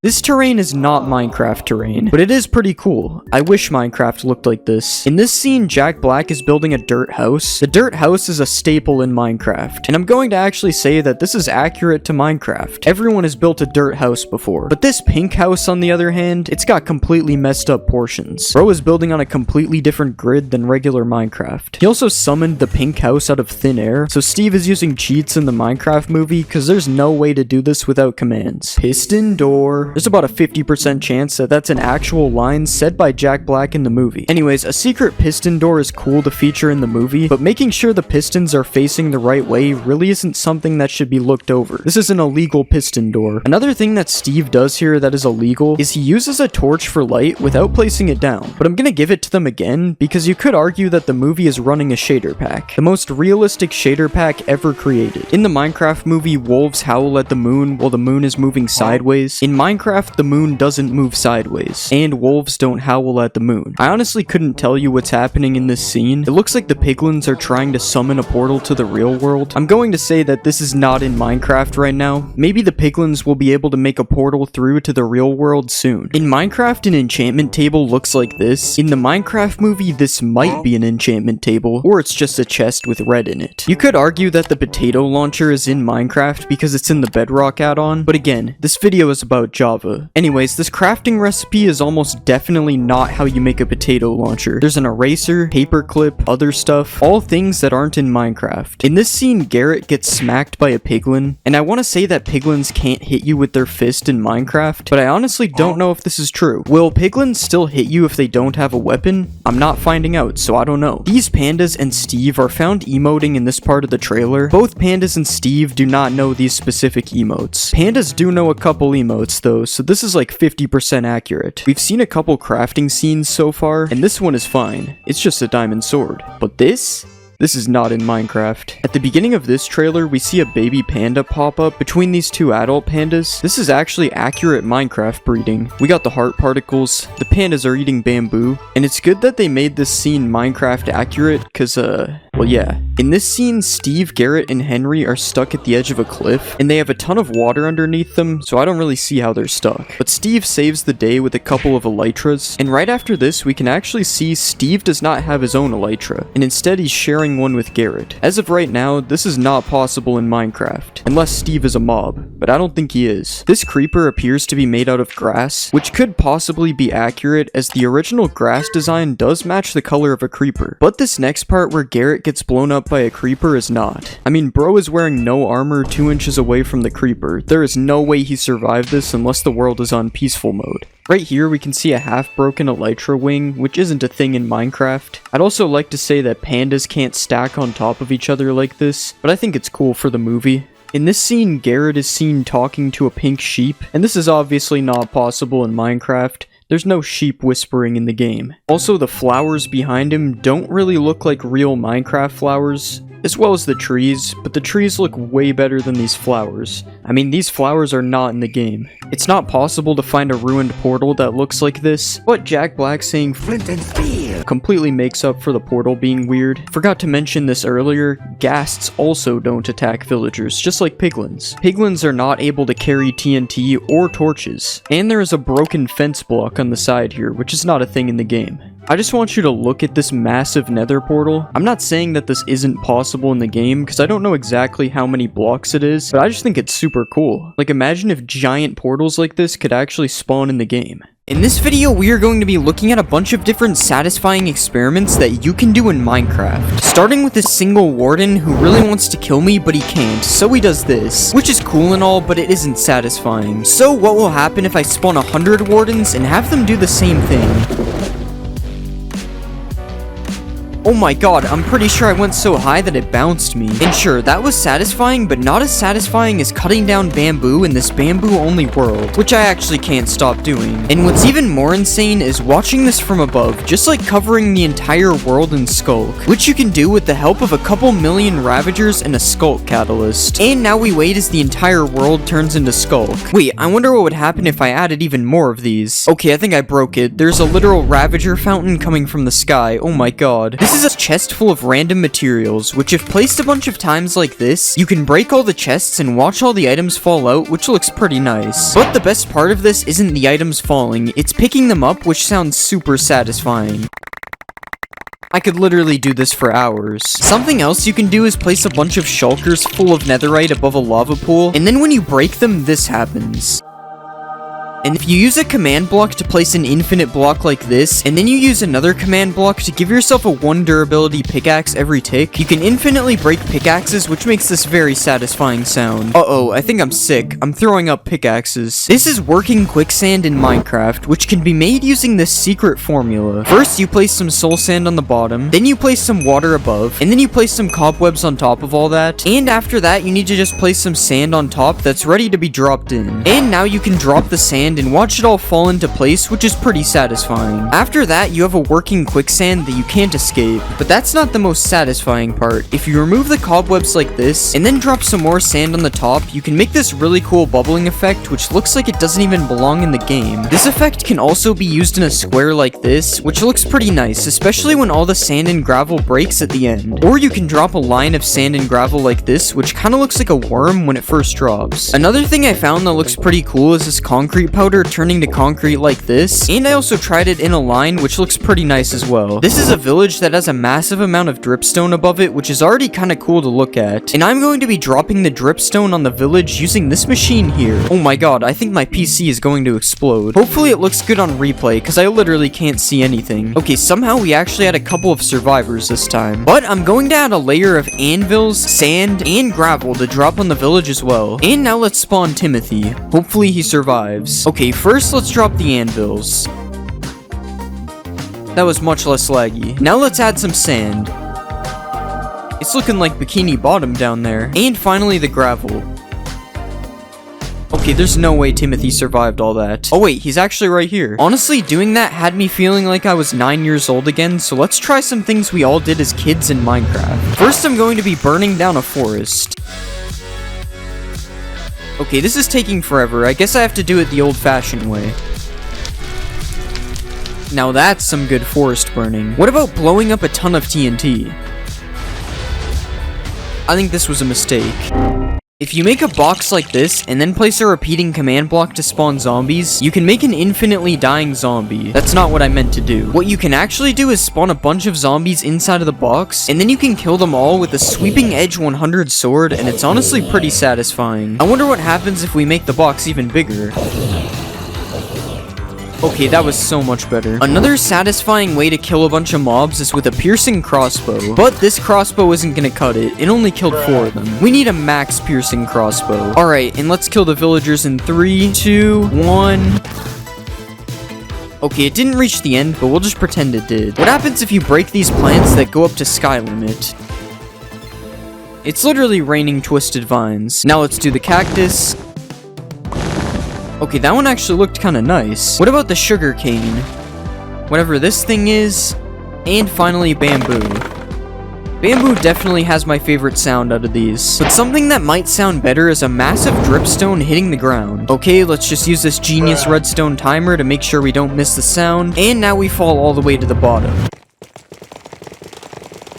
I like how it just gets faster the more that fall. Apparently, if you place a bunch of end crystals inside of each other, it looks really satisfying. But it doesn't seem to be working for me, so I guess we have to use a command block. I think we placed them on the wrong block, but it's definitely working. This thing actually looks so cool. I can't believe this is in Minecraft. Wait, I wonder what happens if we touch it. For this next one, let's build a giant cactus farm. And yeah, that's pretty much it. Just watching them pop up all over the place is really satisfying. Another satisfying thing we can do is place sculk sensors in a row like this, and then we can fill all the empty slots up with TNT. And now finally, if we drop an item on it, it makes this really cool pulsing effect. Oh yeah, I forgot it would all blow up. For this next experiment, we are going to need a massive pyramid, so let's build that. Okay, that literally took me almost 30 minutes and I didn't even finish it. But now what we can do is place water in the middle and watch it all flow down the pyramid. Was that worth the 30-minute wait? Probably not. We can also drain all the water as well, but it's definitely not as satisfying as watching it flow down the pyramid. Earlier, we dropped a bunch of anvils on a village, but I wonder what it would look like if we dropped it on a regular world. Okay, it kinda just started. I didn't mean for that to happen. But yeah, that was still pretty cool. Now let's take a break from experiments and check out some of the most satisfying maps in Minecraft. These are 7 colored rings made by Bosca Winks, and when you fly through them one after another, it's actually really cool to look at. Just like this massive spiral made by Amy Oak, which looks especially cool if you fly through it with an elytra like this. This is an island in the shape of a Mobius strip that was also made by Amy Oak, which I honestly have no idea how it works, but it's definitely really satisfying to look at. And another thing that I don't understand is this Penrose triangle made by Alascata, which also looks really cool from far away. Wait, I wonder what will happen if I turn it to sand. These next 3 builds were made by Adamax EP, and these are more like illusions, but they are still really satisfying to look at, especially this one, which will probably make you dizzy if you spin fast enough. If you put a Jeb name tag on a sheep, it makes it rainbow. So I wonder what will happen if I make a big pit and fill it with Jeb sheep. This is pretty normal. I see this every day in survival. Okay, now this is insane. You can barely even tell that there are sheep in the hole. Next, let's create a sand-only world and see what happens. Oh wait, I have to break the block first. There's a short amount of time before it becomes way too laggy. So now let's make it laggier with concrete. This would probably look so cool if it wasn't a slideshow. Next, I decided to make a sapling-only world, and watching them grow was actually really satisfying. I can't move on until all the holes are filled. Another experiment similar to this idea is making a drip leaf-only world. I honestly had no idea what would happen with this one, but it's probably one of my favorites so far. And the last world I made was a cactus-only world, but it didn't really go well, so we'll just move on. If you place 2 slabs like this, and then you push them together with a piston, you can make an illegal slab. So I wonder what it would look like if we copied the build a bunch of times to make a wall of illegal slabs. Honestly, I'm not sure if this is satisfying, but it's definitely pretty cool, and also really laggy. Picking up a ton of XP can also be pretty satisfying. Okay, it just won't stop. It's been doing this for like 5 minutes. And for the last experiment, I decided to put some bees in a nest. A lot of bees. Okay, if we set it to day, they should all come out at the same time. Oh my god. Yeah, I don't even know if that was satisfying. It's kind of unsettling, actually. There is a new mob being added to the oceans in Minecraft. The Nautilus is a passive mob that is found underwater, and it can even be tamed if you have some pufferfish. Pair the pufferfish with a saddle, and now you can use it to travel around the ocean. With the Nautilus, you are only able to travel below the surface level, though, which is why it gives you a permanent water-breathing effect when you ride it. You also can break things at regular speed if you are riding a Nautilus, which makes it really easy to build underwater. And if that isn't enough, you can also dash on it to go even faster. But beware, because not every Nautilus is good. There is a zombie Nautilus which spawns carrying a drowned that will chase you at the same speed as a regular Nautilus. So you might want to get some Nautilus armor to protect your Nautilus, and make sure it doesn't die while being attacked by a zombie Nautilus. Or you can craft a spear with this crafting recipe. This new weapon has 2 attack modes. The first one is a jab attack, which is just a normal attack like this, and the second one is a charge attack, which does more damage the faster you are going before the hit. The spear also has some kind of weight effect, which makes you unable to use it for a long period of time. If the spear is facing in this direction, it means you are good to attack, but if it's like this, you are going to have to wait until the cooldown is over. You are not the only one who is getting a spear though, because zombies can also spawn holding a spear. If you find a zombie sitting on a zombie horse, it's going to be holding a spear, which makes the zombie an actual scary mob. I have no idea how much damage this spear is going to do, but it will probably do more than a zombie with an iron axe, so these zombie horses are not to be messed with. The Copper Golem is coming to Minecraft in the next update. The Copper Golem was probably one of the most liked mobs ever in a mob vote. I remember I made a video about the Copper Golem dying like 4 years ago, and now it's coming to the next update.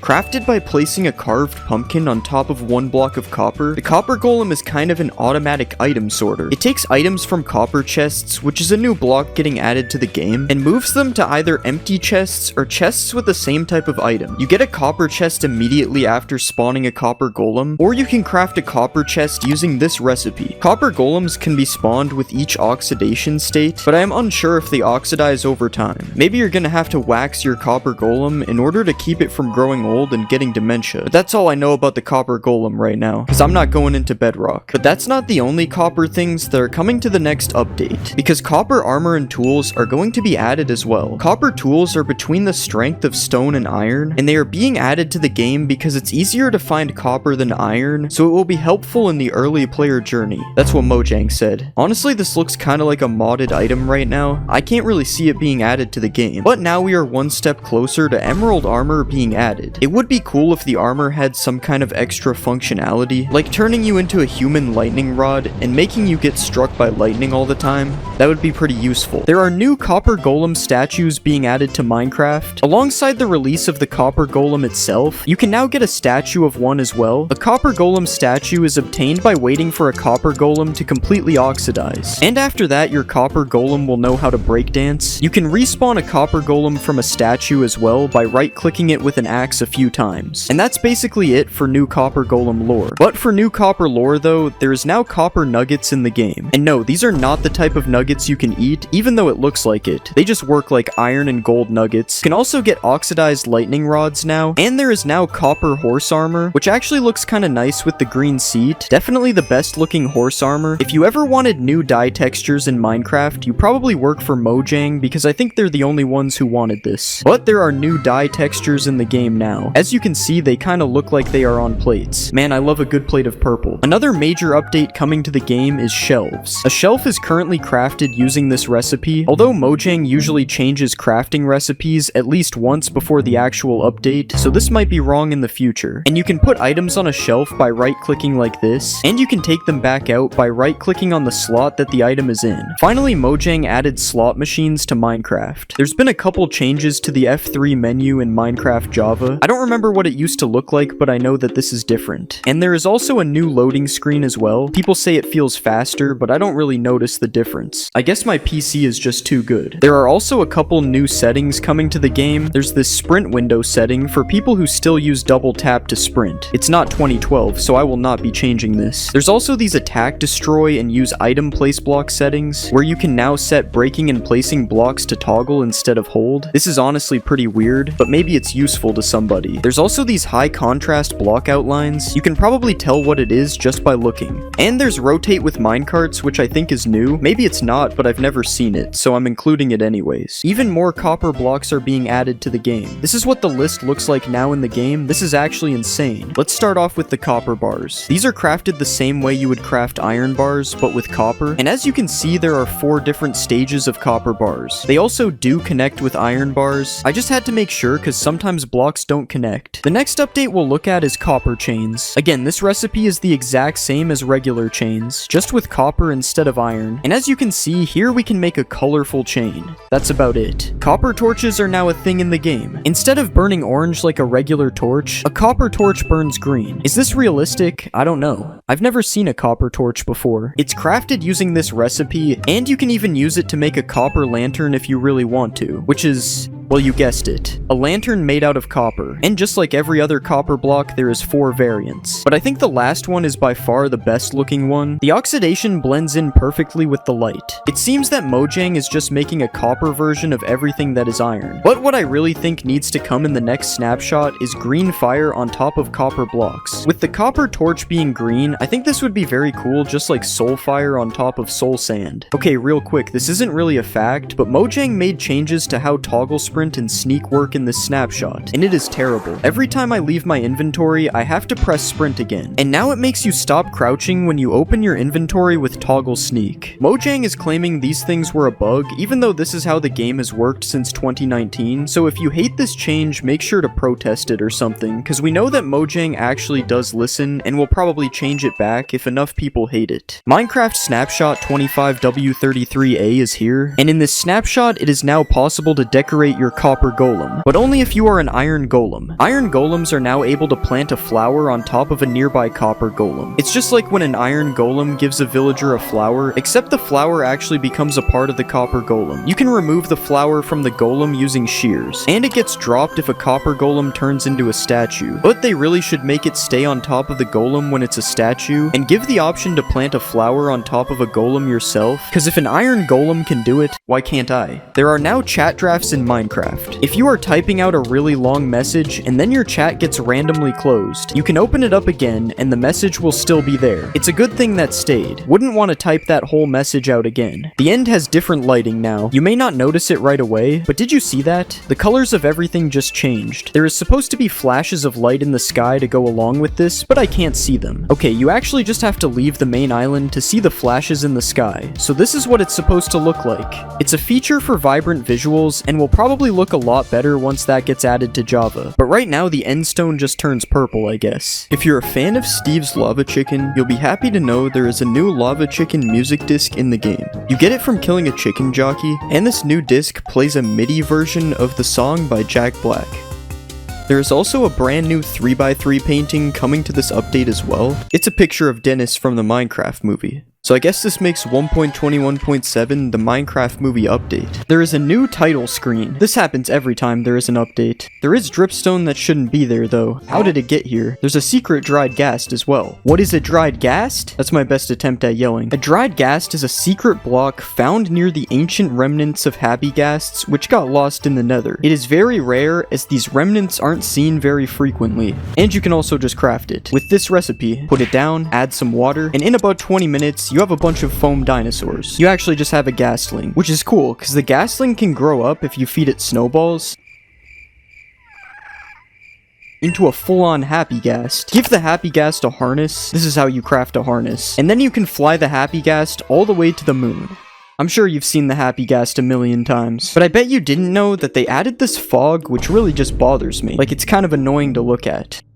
It's just like, not really foggy. It's kinda hazy. And definitely don't let me see what it looks like when it's raining. Other news about the sky. If you aren't like me and you play with clouds on, there is a new setting to change the cloud distance in video settings. This looks kinda cool, but I think it's a little bit too far personally. And this looks horrible. This is like balding and not shaving the last hair off. But you can also teleport yourself to these coordinates when you first make a world in Java Edition, and absolutely nothing is different with the clouds. I just wanted to show another angle. Whatever happened to vibrant visuals? I ask as I open up Minecraft Java Edition. It's not available on Java yet, so I'm venturing into Bedrock mode to do a vibrant visuals review. Welcome to Minecraft Vibrant Visuals. Why does it dox my whole PC in the top of the screen? Honestly, this looks really cool. The water, it's very visible through the water. There are a couple of places I want to go in Vibrant Visuals. How are cheats not enabled in creative? The desert is supposed to be really yellow. Yeah, this is super yellow. It's like that. Dude, what is this? Why does it feel so bright? I literally can't see anything. The end is also supposed to be pretty cool. Oh yeah, we got the purple skies, and this is nice. Apparently there's also an end storm. Okay, maybe I'm a moron and don't know what that means. Okay, I really don't know. Whoa. I don't really know what an end storm is. The lighting keeps changing, so maybe that's it. Anyways, that's enough Bedrock for me. The end storms, this stuff's not for me if you couldn't tell. Did you know that leads are bigger now? If you play Bedrock Edition, you don't know what I'm talking about. But the thickness of leads has been changed in this update on Java. That's pretty much it. Or so you would think. With leads, you can now leash a mob to another mob. You can take a lead off of a fence like this. You are able to shear a lead off of a mob. And you can attach boats to ghasts to make cargo systems. Somehow people are making trains with this. This is where people are taking their engineering degrees in 2025. I want you to think about the craziest update in Minecraft ever. Something super game-changing that absolutely would never get added to the game. If you are thinking about a crafting recipe for saddles, you are insane. Mojang would never add that. Yeah, they did. You can craft saddles now, and I'm interested in why they didn't just do 5 leather like this. I feel like the universal saddle recipe in everyone's head was this. Why did they make it with only 3? Anyways, they also replaced saddles with 1 to 5 leather inside of treasure loot, which makes no sense. Honestly, why didn't they just keep the saddles? Just because it's craftable doesn't mean it shouldn't be in the chest. Crafting recipe isn't the only thing that got a new saddle though, as you can also now craft leads without the slime ball. This one goes hard, I'm not gonna lie. I don't even know how to find slimes. Is something somebody who doesn't know how to find slimes would say. That isn't me though. Very cool news. There is a new achievement for placing a creaking heart. It says I am a heart transplanter. I'm taking this thing to my local hospital and applying for a job right now. And if my local hospital was a player, I would be able to find it super easily with the new locator bar. Assuming the hospital isn't crouching obviously, because I would hide it on the locator bar. It also would be hidden by wearing a mob head and from wearing a carved pumpkin. If you don't want people finding the hospital with ease in your Minecraft server, you can just turn off the locator bar with this game rule. I think waypoints that aren't players also show up on this bar. I could be wrong though, and I probably didn't check if I am. Okay, this next update is big news. The play sound command no longer plays in every dimension. I don't know who needed to hear that, but there you go. Another sound update is this new music disc. It is ghast sounds made into music. The ghasts low-key went crazy on this. Another banger from Nether Records. Actually, it's an Overworld song because it's happy gas sounds, I think. Is anyone else super annoyed by the fog? Okay, I can't really keep hating on the fog. Maybe we have to look at it from the fog's perspective, which we can now do with the new camera distance attribute. It's kind of like the Roblox camera where you can go super far out or super close. This is so strange. This should not be possible. I like the zoom out mode better. It's kind of like I'm watching a replay. There's a couple more new commands. There's the /waypoint command, which you can use to list waypoints in your world. You can also modify waypoints. Like right here, you can change the color, or you can change the style. I don't know what style is. What is a waypoint style? What did I just do? Another new command coming to the game that's actually kind of cool is the /dialogue command. You can use it to show custom UI menus to players. Right now, this is what we have in the game. There's custom options, quick actions, and server links. Obviously, you are meant to modify these yourself. Those are just examples. When you click the caution button, you get this message. And it even has a save and quit option if you somehow get trapped in an infinite dialogue scam. W Mojang for saving people's information. People definitely won't still click the links anyways. Here are some extra happy ghast facts. When spawned, a ghastling will try to follow a player or an adult non-aquatic passive mob within a 16-block radius of it. A ghastling takes about 20 minutes to turn into a happy ghast if the process isn't sped up with snowballs. Happy ghasts cannot be bred and are only spawned through adding water to dry ghasts. Happy ghasts slowly regenerate health, and they regen faster during rain or when they are flying at the same height as clouds. There is a new achievement called Stay Hydrated for when a dried ghast is placed into water. Apparently the ghast has a new texture, so I've been looking at ghasts the whole video and I haven't noticed anything, but I'll try to find a ghast from an older version and put a side-by-side comparison. I thought this one was fake, but after seeing the old ghast, it is true. The new one is more HD to match the smile on the happy ghast. Can I attach a mob to a happy ghast? Okay, we'll attach the pig and... okay, never mind, the pig's not there. That doesn't work either. Okay, I finally got the pig to attach, so this one's true. The happy ghast is able to carry mobs. And just like in the Minecraft movie, you are able to do this with boats. It's just like how the ghasts carry piglins in the movie. So logically, I have to try attaching a boat to a regular ghast. Alright, let's bring it over to the ghast. Nah, you can't attach it to the ghast. I mean, if you count me as a ghast, it does work though. We've seen a happy ghast make multiple mobs fly, but can it make a player fly? Okay, I'm attached. Wait, I swear I just moved. I'm kind of getting pulled. Okay, so if I take my Happy Ghast all the way up here. Okay, I'm up high. It should pull me now. Now it's just doing nothing, bro. I swear it worked. I don't know. I'm like 90% sure it worked. I'm gonna have to say that one was half true. If you missed Minecraft Live, ghasts have been turned into blocks, and it's kind of like marshmallows. You can't eat them, but you can add water to them in the overworld. And now we have a smiling ghast, and soon this smiling ghast turns into a ghastling, which is alive and flies around. And when you feed the ghastling a billion snowballs, it turns into a happy ghast. Kind of the same concept as human evolution. Next, you can craft a harness using this recipe, and if you right-click a happy ghast with this harness, it turns the ghast into a blimp, which means you can now ride a ghast. After seeing this, I could not believe it's real. Why does the ghast need these pilot goggles? This design is insane. Anyways, you can have 4 people on a ghast at a time, and you can use the ghast to basically get creative mode building and survival, which is way better than the previous method for this. 1.22 is also going to feature a player locator bar in multiplayer, and for some reason this bar currently just flat out replaces the XP bar. But yeah, it's basically a compass on your hotbar that can be used to locate other players in your world without their consent.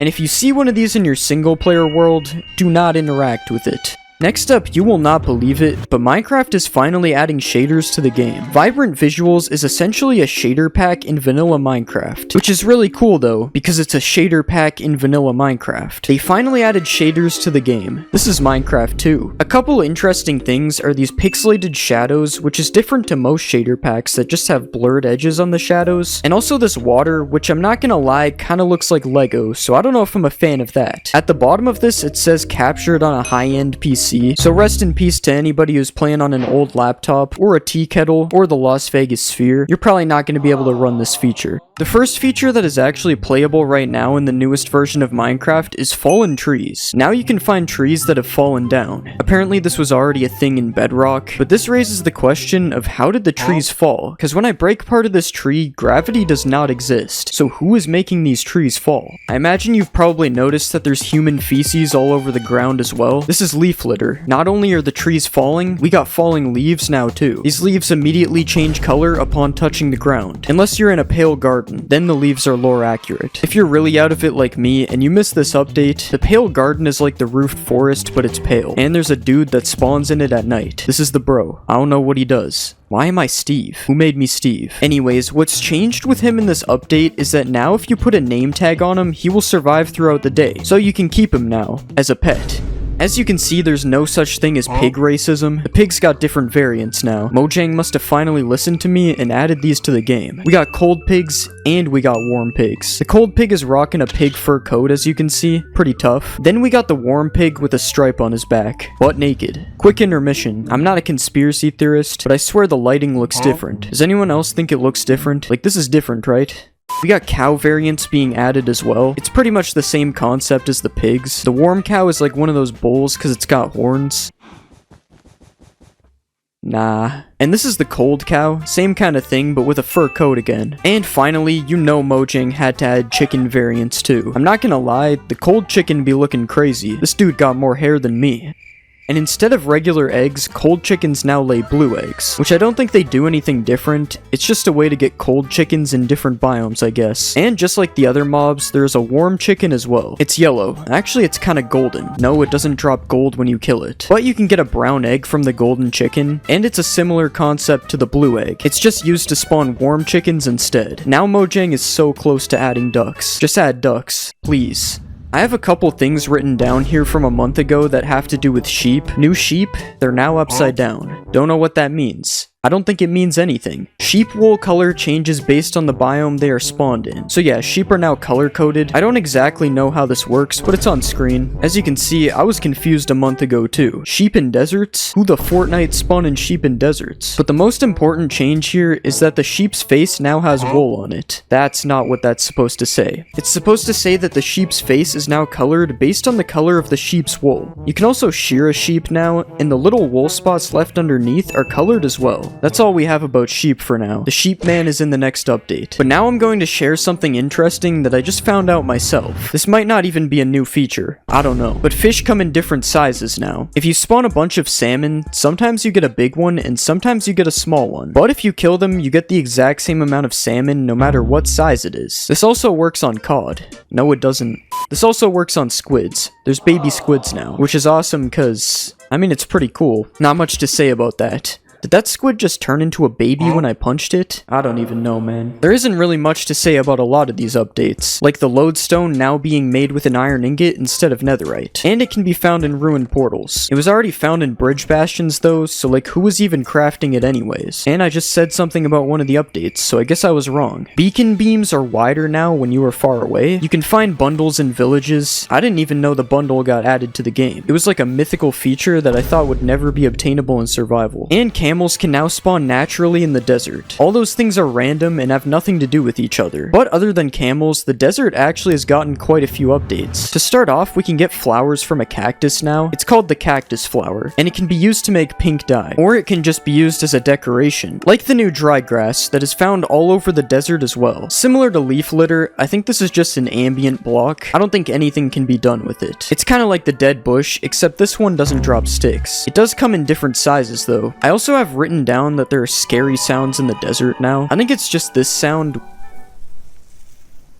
which I can't even hear, so it's not really scary. There's new wolf sounds now as well. Wolves now have one of 7 random personalities. It's like pandas, except it's wolves. Your wolf can now be angry, big, that's big AF. Your wolf can be cute, your wolf can be grumpy, your wolf can be puglin, and finally your wolf can be sad.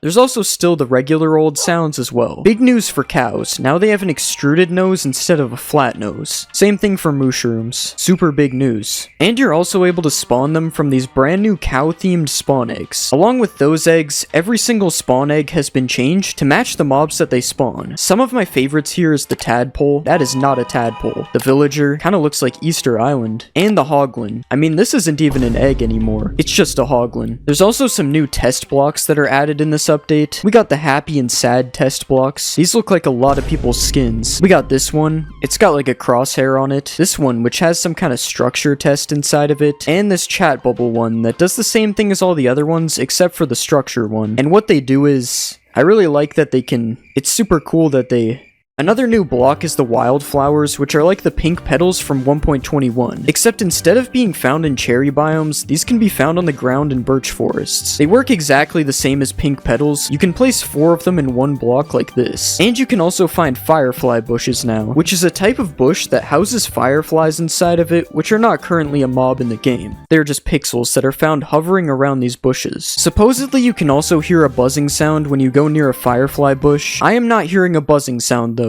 so I don't know about this. If that wasn't enough ambience though, we also have an alternative to tall grass now, or short grass, as it's apparently called now. For me, both of these were always called tall grass, but I guess I can't do that anymore. Anyways, this is a bush, and it's different to short grass as it's more dense. That's really it. It's a bush, dude, I don't know. You want to visit the underground tunnels in Minecraft? We got the Trial Ruins, Trial Chambers. I keep getting them mixed up. This place adds a ton of new blocks and features, which we'll talk about later, and just like the underground tunnels, we got homeless people. I'm joking, by the way. No offense to the bogged. A new mob that looks kind of like the Stray, but like Swamp Edition. I think it's a few updates too late. This skeleton variant spawns in swamps, and instead of normal arrows, it shoots poisonous arrows at you, which is exactly what we needed. Another mob that can poison you. Last year they gave us the big sniff man. Today we get the bogged. But the bogged isn't the only mob in 1.21. Another mob being added is the armadillo. Last year's mob vote winner, allegedly. I still don't know how it even won. There was some voter fraud or something. The first thing you'll notice about the armadillo is that it's really scared of you. Yeah, whenever you get close to these guys, they just roll up into a ball. So the only way to actually get close to them is by crouching. They do make a really good soccer ball though if you don't. Now if you want to breed some armadillos, you have to give them some spider eyes. That's kind of a weird item for that, I guess, but whatever. And if you want to harvest some scoot from these guys, you can take a brush and rub them with it. I don't know how my man isn't bald yet. And with these scoots, you can craft dog armor using this recipe. Similar to real life, you can now now dress up your poodle however you like, but of course in game, your dog actually gets some protection from it. Well, I don't know, maybe they are similar, cause I wouldn't mess with this guy. You can combine dog armor with any dye to give your dogs all sorts of drip, and now we just need dog chains, dog watches, dog shoes. But this isn't the only update that dogs received, as you can now find different breeds of dogs depending on what biome you're in. You can get a rusty wolf in the jungle, a striped wolf in the badlands, snowy wolf in a grove biome, the ashen wolf in a snowy taiga, the woods wolf in the forest, a chestnut wolf in the old growth spruce taiga, and don't confuse that with the old growth pine taiga that has a black wolf. And finally we have the spotted wolf in the savannah, which kinda looks like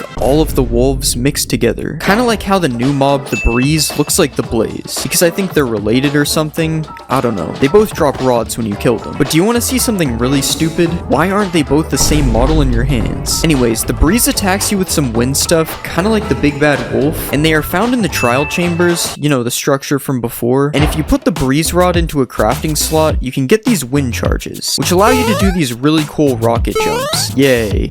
Another thing you can do with a Breeze Rod is combine it with a heavy core, and when you do that, you get a mace. Not to be confused with the stuff you spray, the mace is the newest weapon in Minecraft, and at 7 attack damage, swinging as fast as a sword, this weapon is basically just a diamond sword. That is, until you find out that the maze does more damage if you fall and then hit something with it. You've probably seen people one-shotting the warden with it, but if you haven't, here you go.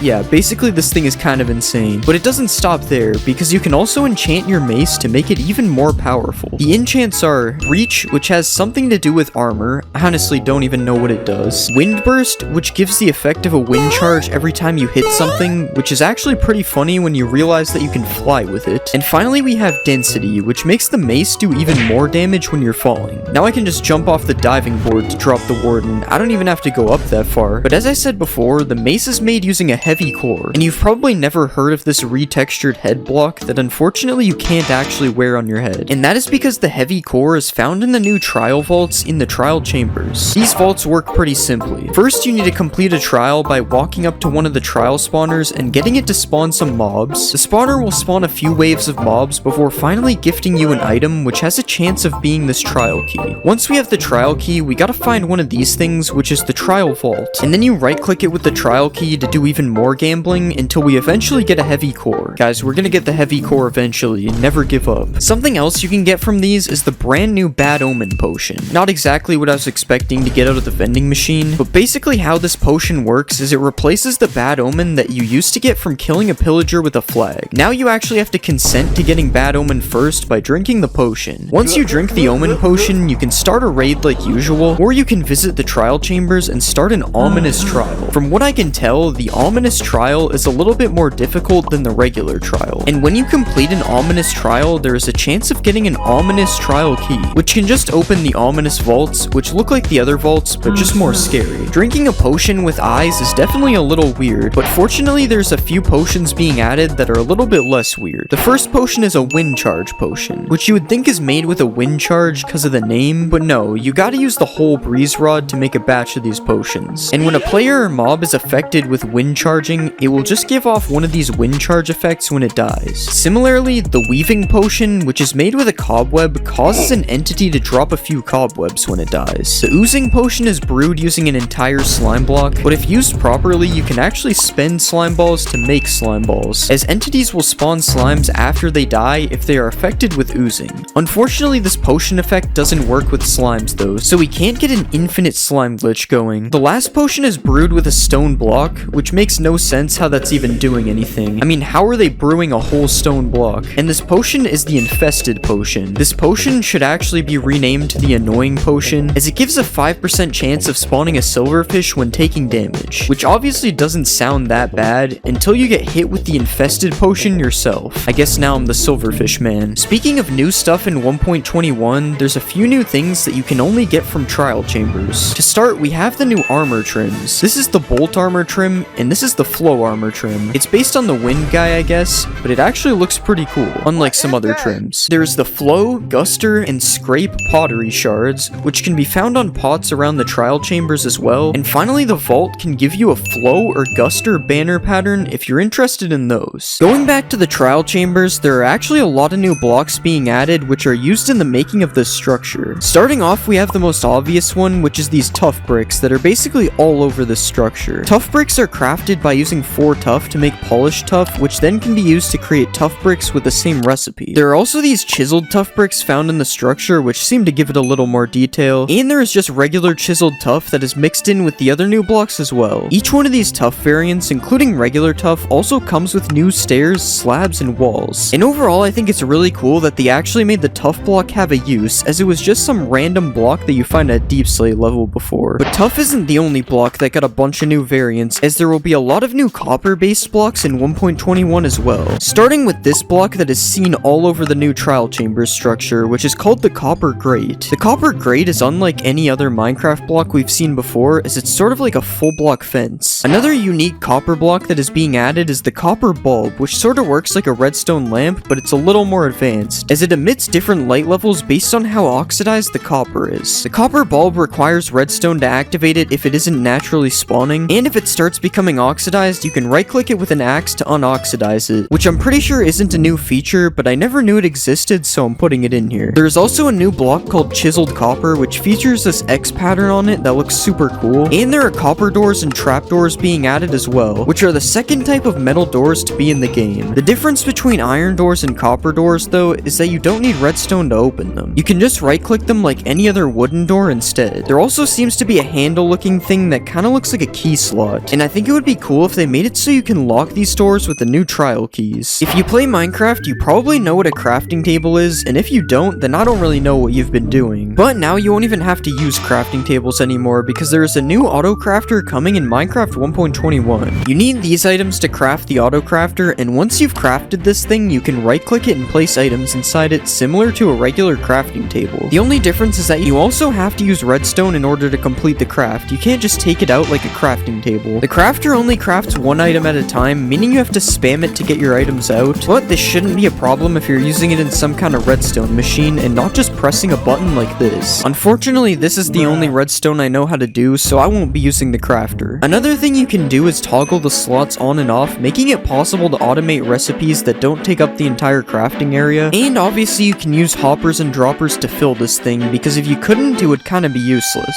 Another thing you can use hoppers and droppers to fill is the decorated pots that were actually added in 1.20, but now have a few new features being added to them. To start, you can right-click decorated pots to fill them with a single stack of items, which wasn't possible in the previous update. The only problem with storing your items in a pot is that you can't get them out without breaking the pot, so they really have more map-making use, as they can be used to hide items. You can also now shoot decorated pots to break them, and this not only works with arrows, but this also works with any projectile, including projectiles that are shot by mobs. Unfortunately, the breeze can't break them though. You can stack decorated pots up to 64, which wasn't a thing before. You used to just have to have a full inventory of them, and overall I think these changes are pretty cool. It's definitely a lot better than how the decorated pots were before. Another mob-related change that is coming to Minecraft 1.21 involves bats. The mob that has been in the game for years has actually gotten a new texture added to it, similar to the Vex changes that we saw in the last update. The bat also has a new flying animation, which looks a lot cooler than the old bat, and it can also hang underneath blocks, although I'm not sure if this is a new feature. It might have been in the game before. Overall, I think these bats look pretty cool, and I hope they continue updating old mobs in the future, because some of them could really use an upgrade. You've probably heard this noise when an Enderman teleports away from you, but in the new update, this noise is going to have another use, because now when you throw an ender pearl and it lands, you will hear this noise as well. This means the days of silently ender pearling on people are unfortunately over. The /tick command is a new command that can be used to manipulate the speed of the game, and if you type /tick rate and then a speed, you can actually speed up or slow down Minecraft without the use of an external program like you had to before. And you are also able to just completely freeze the game if you do /tick freeze, which can be kinda cool. I mean, look at this red cow. Another thing you can do is /tick sprint and then a time, which will make the game go super fast until the chosen time is up, and this is definitely one of my favorite things you can do with this command, as it can help a lot with making time lapses. There is a new cherry blossom biome coming to Minecraft, and what comes with it? Pink wood. Now personally, I would never sniffer make a pink house? That seems kinda sus. I didn't put that. I don't know who did that. That's Photoshop. I got hacked. Pretty much every imaginable wood thing can be made out of cherry wood now, including a boat. And the boat actually looks kinda good. I'm not even gonna hate this time. This biome also adds cherry leaves and these pink petals, which I think is a flower. You can bone meal dupe it, so it probably is. Overall, I think this biome is pretty cool, and all it's really missing is some white water. Wait, why did that noise play? Now, pink wood is obviously crazy, but it's nothing compared to some of the next features. Currently, there are 5 mob heads in the game, but there is actually a 6th one coming in 1.20. In the 1.20 snapshots, a piglin head has been added to the game. Now, I'm not sure how you obtain one of these things. I hope you don't have to kill a piglin for one, because that seems kind of unethical, but you gotta do what you gotta do. You would think these piglin heads would allow you to blend in, but you still end up getting a 5-star wanted level, and I don't even blame them. I would be upset as well if someone walked in wearing my head. That isn't the only change related to mob heads that we will be seeing though, and this next one is actually pretty cool.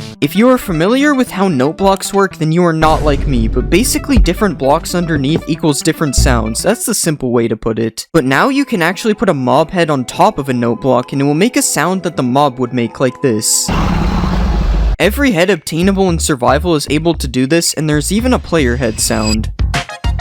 I'm just kidding, I just wanted to do that, I don't know why. One of the biggest features in this update is the new archaeology feature, and in order to do the archaeology, you need to use a brush on some suspicious sand. You can't actually get anything from it unless you find it naturally, and suspicious sand is only found in desert wells and desert pyramids. Depending on the structure though, you can find some pretty crazy loot. In desert pyramids, you can find a pottery shard, TNT, gunpowder, emeralds, and even diamonds. And in a desert well, you can also find pottery shards and emeralds, but you can also find a brick, sticks, or suspicious stew. Unfortunately, you can't find any dinosaur bones in either of these. Something you can find in both of them though is a sniffer egg, but more on that later. There are 4 different pottery shards you can find, and if you do find pottery shards, it can be used to craft a decorated pot. But wait, what is a decorated pot? That's what I said when I read this. I don't even know if this is a new feature. Well, basically you can craft a regular pot like this, but if you want some cool caveman scribes on the side, you can simply switch out any or all of the bricks for a pottery shard like this. Then when you place the pot, instead of being lame and boring, you will have a very cool and unboring pot. The shard will only be on all 4 sides if you craft it like this though, allowing you to use all 4 shards if you're built like that to create a pot with a different image on each side. Now you're probably wondering what these pots are used for, and I'ma be real, I have no idea. Something I do know about though is the sniffer, Minecraft Live 2022's mob vote winner. The sniffer can be hatched from an egg which is found in suspicious sand, but it's not yet in the game, so I can't show you. But what I can show you is the crazy amount of animations this thing has. Like it can sniff, it can also sniff. Oh yeah, and it can sit down and dig for seeds, so that's pretty cool. A sniffer also feels happy according to the wiki. I wouldn't relate.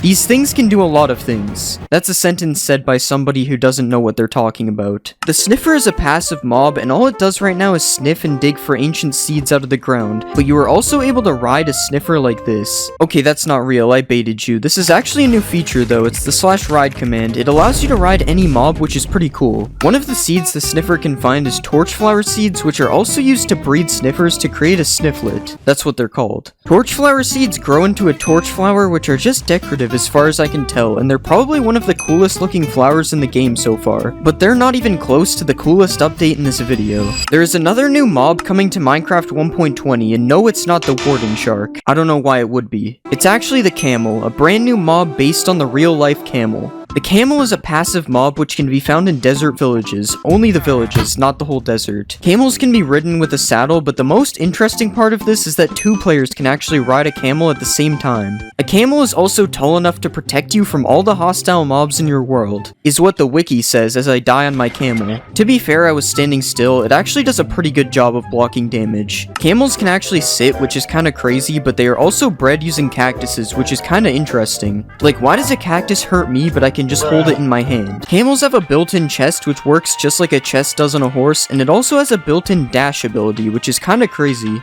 This got me feeling like I'm playing Fortnite. With all this information, camels seem pretty OP, but you know what else is OP? Netherite armor. Netherite is getting a huge change in 1.20. Now, instead of just putting diamond armor or tools and a netherite ingot in a smithing table, you have to get one of these netherite upgrade smithing templates to go with it. You can find these netherite upgrades inside of Bastion remnants, and they can be duplicated using this crafting recipe. A lot of people have said this, but I think this feature is very bad for servers, as it basically allows people to gatekeep netherite. There is one good change coming for servers in 1.20 though, which is the new armor trims. These templates can be found in a variety of different structures, and they can be combined with one of these 10 materials and a piece of armor to make some sick designs like this. There are way too many unique armor combinations to show them all, so here are some of my favorites. You can also duplicate these templates with the same recipe as before, except the netherrack is switched out for the material on the template. Honestly, I think customization features like this are really good, and I hope there's more of these in the future. But even with how good this still isn't the best update in the video. We've talked about a new wood type being added already, but there is actually another one coming as well. It is now possible to craft a block of bamboo like this, and you can actually turn this thing into 2 pieces of bamboo planks like this. Here are all the things you can make using bamboo wood. It's pretty much the same stuff you can make with cherry wood, except there's this one block that's different, a bamboo mosaic. Bamboo mosaics can be crafted with 2 bamboo slabs like this, and you can also turn them into slabs and stairs like this. Honestly, I don't think this block looks that cool, and it's kinda expensive, so I don't know if I'll be using it. One thing I will be using though is the bamboo raft. It's basically a boat, but it's called a raft just like in one of my favorite games, Raft Wars 2. The cool thing about this though is that it has no walls, unlike a boat. You can also put a chest on it like the other boats, but that's old news. This is 1.20 now. Something that isn't old news though is hanging signs. Hanging signs can be crafted using every type of wood, and as you can probably guess, you can hang them and write a message on them. You can currently hang them off the sides of blocks or from the roof like this. There is one downside to them though. Hanging signs have a lot less room to write on. Not a problem for me though, because there's only one message I wanted to write. Another new block coming to 1.20 is chiseled bookshelves. You probably didn't think of this, but chiseled bookshelves are actually used to store books. But the cool thing is, you can actually put enchanted books and written books inside of it as well. Basically, there are 6 book slots, and each one can have a different book. This is pretty cool compared to normal bookshelves, which are basically only used for higher enchantments. The chiseled bookshelf is crafted like this, and can be used as fuel in furnaces to smelt 1.5 items. I don't know why you needed to know that, but the wiki felt like it needed to tell me, so I'm telling you. You can also use hoppers and droppers to fill and also remove books from these bookshelves, so you could actually create a pretty cool library using this. If you play a lot of creative mode, you might be happy or mad, I don't know which one you will be honestly, to see that the creative inventory sorting has been changed. The items and blocks are now sorted into these 10 categories. If you play creative, let me know if this is good or bad. Personally, I think it's an L. I'm struggling to find a lava bucket. You probably already know that suspicious sand is being added to the game, but there's actually another sus block being added as well. Minecraft 1.20 will be adding suspicious gravel, which makes sense because sand and gravel are the 2 original gravity blocks. We don't claim this, but the dragon egg is valid though. The suspicious sand can be found in ocean ruins and trail ruins. And speaking of trail ruins, what is that? Well, let's see, because I actually don't know. I haven't looked at it yet. Trail ruins are typically found near some kind of water source, and they spawn in jungles, birch forests, and taigas. No, not tigers, taigas. The wiki says they generate mostly underground, with only the tip above ground, which sounds pretty normal until you see the structure without anything around it. You can find suspicious gravel inside of these structures, and after brushing it, you can receive either common or rare loot. This is all the common loot, and this is the rare loot. Do you think this new structure is a W or an L? Personally, I don't think it's that good, but that's okay, because there are a lot better features later in this video. Pottery shards have gotten an update. Well, they're actually called shards now. I spent 5 minutes looking for them thinking they got removed, but no, they just changed the name. And as well as changing the name, they also added a lot more of them. They basically work the same as before. You just take any 4 of them and craft a pot with them. All of these shards can be found in suspicious blocks in one of these structures.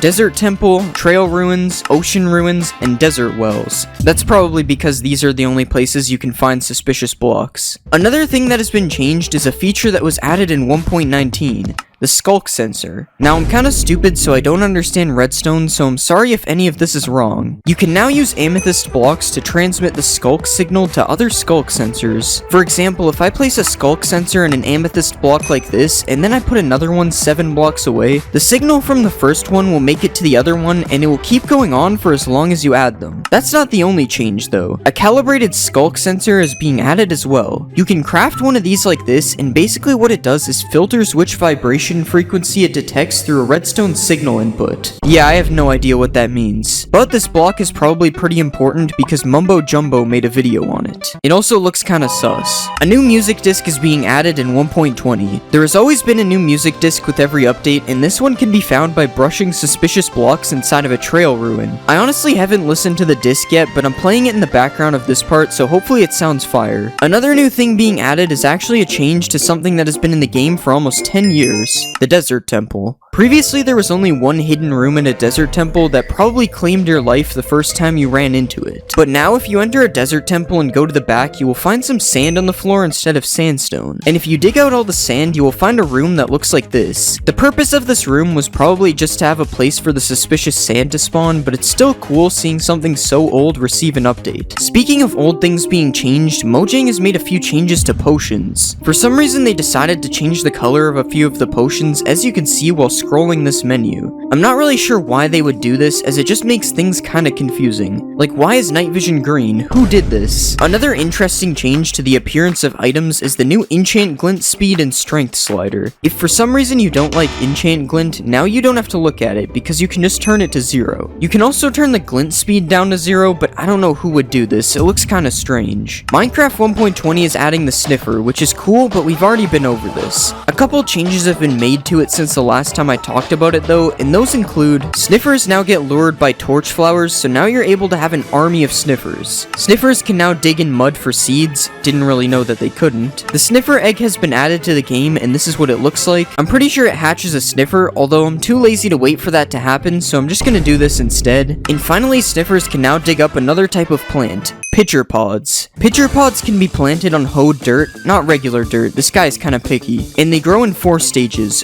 1, 2, 3, and 4. Once it grows up, you now have a pitcher plant, and as far as I know, it does nothing. It's just decorative. Oh wait, you can actually turn it into 2 cyan dye, but that's it. I'm gonna be honest, this one definitely looks better than the torch flower. But if I had to pick, I'd go with something like a poppy because these things look kinda crazy. There are even more armor trims being added to 1.20. The Razor, Sharp, Host, and Wayfinder armor trims can all be found inside of the new Trail Ruin structure. But none of these things compare to the new armor trim found in the Deep Dark. Upon opening one of the chests in an ancient city, there is a 1% chance of getting the new Silence armor trim. Now you might be thinking that it's not worth going through the effort to get an armor trim that only has a 1% chance of spawning in the most dangerous structure in Minecraft, but upon looking at the armor trim applied onto a full set of armor, this one is definitely worth it. Just look at this design. You can't even tell I'm wearing iron armor. Here's a screenshot of every combination you can make with this armor trim. Even the diamond on diamond looks amazing. Another amazing feature is the new display entities. With a single command, you are able to place a floating block wherever you want in your world. And what's even cooler about this is you're able to change the size and the rotation, meaning you can do some pretty insane things with this. You are also able to spawn some giant floating items in your world, and if you really want to be creative, you can place floating text in the sky as well. You probably thought it would say subscribe, didn't you? Another cool thing you can do with text is editing signs. Previously, if you made a spelling mistake on a sign, you would have to break it and start over again. But now you can spell as many things wrong as you want because you can just right-click a sign and change the text without even having to break it. And that isn't the only cool change with signs though, and this one might be even cooler. Obviously, I just showed that you can right-click a sign and edit it, but if you right-click the other side of a sign, you are now able to write text on the back as well. So not only can you edit signs, but you can also write on both sides as well. Now all we're missing is the ability to draw things.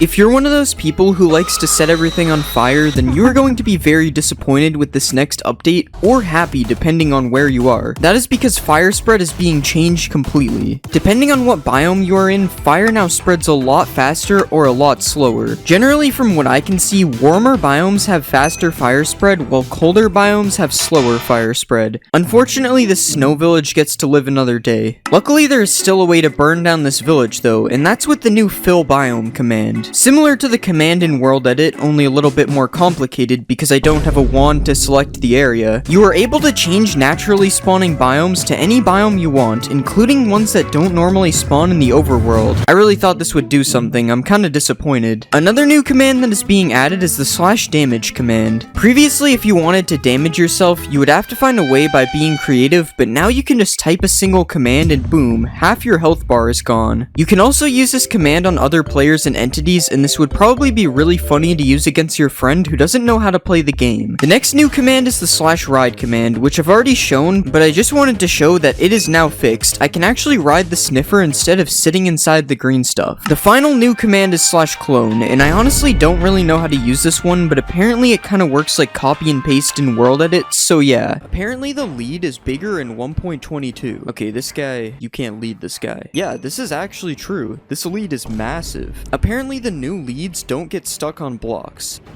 Okay, it went up that block. Yo, this thing's kind of moving. This might be true. Okay, this is the ultimate test. Oh, and it's gone. This one is not true. Can you attach a mob to another mob? So with the new leads, I should be able to attach two mobs together. Just gotta crouch. Yeah, it's true. We got a pig centipede. If you can chain mobs together, can you chain people together? Okay, I'm trying to lead myself and it's not working, but I wonder if I can give a lead to another player. Nah, I can't do this either. Can I attach a mob to a happy ghast? Okay, we'll attach the pig and... Okay, never mind. The pig's not there. That doesn't work either. Okay, I finally got the pig to attach, so this one's true. The happy ghast is able to carry mobs. And just like in the Minecraft movie, you are able to do this with boats. It's just like how the ghasts carry piglins in the movie. So logically, I have to try attaching a boat to a regular ghast. Alright, let's bring it over to the ghast. Nah, you can't attach it to the ghast. I mean, if you count me as a ghast, it does work though. This isn't a new thing, but apparently you can make a llama train with a lead. So by putting a lead on a llama, I get a train of llamas. Yeah, they actually all just follow me. But I wonder if you can make a llama train with a happy ghast carrying it. Let's just attach this. And yeah, they're all following the one in the air. You can make a flying llama train. I also just found out that llamas have cool carpet designs. Like, I just never knew anything about llamas. We've seen a happy ghast make multiple mobs fly, but can it make a player fly? Okay, I'm attached. Wait, I swear I just moved. I'm kind of getting pulled. Okay, so if I take my happy ghast all the way up here... Okay, I'm up high. It should pull me now. Now it's just doing nothing, bro. I swear it worked. I don't know. I'm like 90% sure it worked. I'm gonna have to say that one was half true. According to Minecraft's new snapshot, clouds are now rendered further out. So I'm turning clouds on. Okay, that is like super far out. It is definitely true. Yeah, you can see the clouds from like further than my render distance. That's kind of cool. Apparently leads can now be taken off fences. So before, the lead would just break if you right-clicked it. And now when I right-click it, it's supposed to just give me the lead. Yeah, this one is true. It attaches to me. You can also shear to remove a lead now, and this is useful when you have multiple mobs leashed together, because right-clicking the lead would just give it to me instead of removing it. Is it possible to walk on a happy ghast? I'm not talking about the one I'm standing on right now, one without a harness. Yeah, you can also walk on one without a harness. That's pretty cool. But now let's try it on a regular ghast. Okay, that is not possible. This is definitely going to be used to troll people on parkour maps or something. Apparently, if you stand on top of a happy ghast, it will start flying down. So you gotta fly up a bit for this to work. That would be if this was true. The ghast actually just stays in the same spot no matter what, which makes sense for like building purposes and stuff. Now that you can craft a harness, is there a new crafting recipe for a saddle? The answer is unfortunately no. You still cannot craft a saddle. Is it possible to craft the new dried ghast? So if you put some ghast tears and bones like this, okay, never mind. That's the old recipe. This is the actual one. You can get a dried ghast for some reason. I don't know why you can craft this. So when you put a dried ghast in water, it goes through different phases like this, but does it age backwards when you take away the water? Yes, it actually does age backwards, causing you to have to start over again. Weirdly enough, I feel like this still made it turn lighter though. Apparently there's a way to duplicate a dried ghast. Okay, so I put a ghast in a hole. That did not duplicate it. Yeah, I don't think this one is true. Apparently there is a new way to get the Roblox camera in Minecraft. So with the attribute command, I can change my camera distance like this. Okay, 2 actually zooms me in. What about 200? Okay, this is more like it. This is definitely a crazy camera angle. It doesn't work in first person, because I don't think that would really work. But you can zoom your camera out like you're in Roblox now. Is there a new achievement for correctly placing a creaking heart? Yeah, there is. Heart transplanter. Looks like I am now a heart surgeon. Can you enable the locator bar in single player? So let's go to experiments, and there is the option to enable it, but it clearly says multiplayer. Whatever, let's just try it. I'm 90% sure that that is an XP bar. I don't think that's the locator bar. I don't think there's a game rule for it either. Apparently the locator bar hides you when you're crouching. So you can see my other account on the bar right here. And I'll just go here and toggle crouch. Now let's go back to the other game. And it gets rid of the locator bar. This is true. I feel like this was pretty obvious, to be fair. Now what seems less obvious is hiding with mob heads and carved pumpkins. So we'll try the mob head first. And yeah, there's nothing on my locator bar. This is true. And now we'll also try a pumpkin head. The pumpkin head also removes you from the locator bar, which is really weird considering name tags still exist when you wear these things. Is it possible to find a big fallen jungle tree? So in jungles, there are little fallen trees like this one, but can I find a big one that's fallen? This is going to be harder to look for than I expected. Found a jungle temple. Haven't seen one of these in a while. Wait, is that one? No, this is a double fallen tree. Wait, what? A double fallen tree is crazy. I really thought that was a big one. Yeah, I'm not gonna lie, this is probably not true if I haven't seen one yet. But can I find a big fallen tree in a pale garden? I would assume that this is probably not true as well. Yeah, I don't think there's even a point in looking. It's probably the same as the jungle. And I'm not even gonna try the roofed forest, because it's basically the same thing. Can I bring a pet with me onto a happy ghast? So let's just spawn our ghast here. Wait, this is a regular ghast. That is not a happy ghast. Okay, now can the dog get on the happy ghast with me? He's just kind of looking at it. Maybe if I go down? Nah, I don't think this is true. Since you can feed happy ghast snowballs, I wonder if snowballs damage regular ghasts. I'm not even gonna spawn a ghast. I feel like I'm on the hunt right now. 12 seconds later. Okay, this is very loud screaming. Okay, I'm just giving this one up here. If it is true, it takes too many snowballs to do it. Apparently the seed pale garden will spawn you in a pale garden. Alright, so this worked with the cherry biome in 1.20, but the pale garden is a lot rarer. Okay, this doesn't look like a pale garden. Yeah, it's a nice spawn, but it is not a pale garden. This one is not true. Apparently the new desert ambience sounds can be played with a single sand block. So I'm placing a sand block down, and now it's time to listen to the sand. Yeah, the sand does not talk. It's false. If you leave a happy ghast, will it stay in the same place? So I'm just gonna fly until we can't see our ghast anymore. Okay, we can't see the ghast anymore. Let's head back. Yeah, it's still chilling around the same area. Apparently happy ghasts follow you with a harness. So this doesn't work on a ghast that already has a harness, but does it work on a newly spawned one? Yeah, the ghast follows you when you hold a harness, which makes it a lot easier to put a harness on it if you're not in creative. Can you put a happy ghast in a boat? Doesn't look like it. He's flying away. Can you even put a regular ghast in a boat? Okay, I guess you can't put either in a boat. Kind of a dumb myth, but do ghasts attack happy ghasts in the nether? I don't think they attack each other in the nether. It would be cool if there was like ghast wars or something. Does a ghast turn happy if it comes through to the overworld? Okay, we're just spawning a ghast. We're not bringing it through. Will this ghast turn happy thanks to the overworld?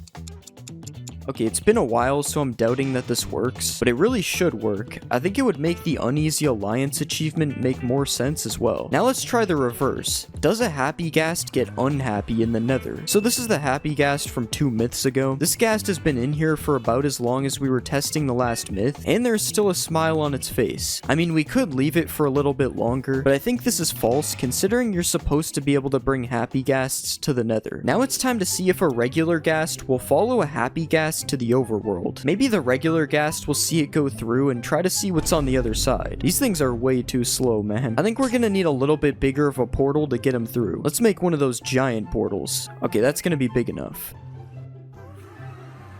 Oh, our ghast is dying for some reason. Okay, yeah. As expected, the other ghast is not coming through. I feel like this video has been all about happy ghast facts, so here are some extra happy ghast facts. When spawned, a ghastling will try to follow a player or an adult non-aquatic passive mob within a 16 block radius of it. A ghastling takes about 20 minutes to turn into a happy ghast if the process isn't sped up with snowballs. Happy ghasts cannot be bred and are only spawned through adding water to dry ghasts. Happy ghasts slowly slowly regenerate health, and they regen faster during rain or when they are flying at the same height as clouds. There is a new achievement called Stay Hydrated for when a dried ghast is placed into water. Apparently the ghast has a new texture, so I've been looking at ghasts the whole video and I haven't noticed anything, but I'll try to find a ghast from an older version and put a side-by-side comparison. I thought this one was fake, but after seeing the old ghast, it is true. The new one is more HD to match the smile on the happy ghast. Apparently you can clutch using the new wind charges. Okay, so let's just jump off here.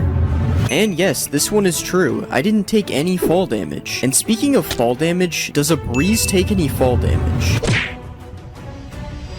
And yeah, this one is true as well. All breezes were harmed in the making of this video. Does the seed trial chambers spawn you directly on top of the new trial chambers? No, it looks like this one isn't true, unless it's invisible. Apparently alongside taking no fall damage, breezes also deflect arrows. Okay, this is insane. The breeze might be the most powerful mob, or maybe not. Can a wind charge launch TNT? Okay, so we've already clutched with a wind charge, now we're making a TNT cannon. Yeah, it works, but it doesn't really send it that far. Can you make a trampoline with dispensers and wind charges? So if we just fill a bunch of dispensers like this, and then put a pressure plate in the middle, we should get launched super high. And yes, this one is true. It sent me way higher than 8 blocks. Can you one-shot the Ender Dragon with a mace? Okay, I'm pretty sure this one is true, but I heard they nerfed the mace a bit, so I gotta try it again.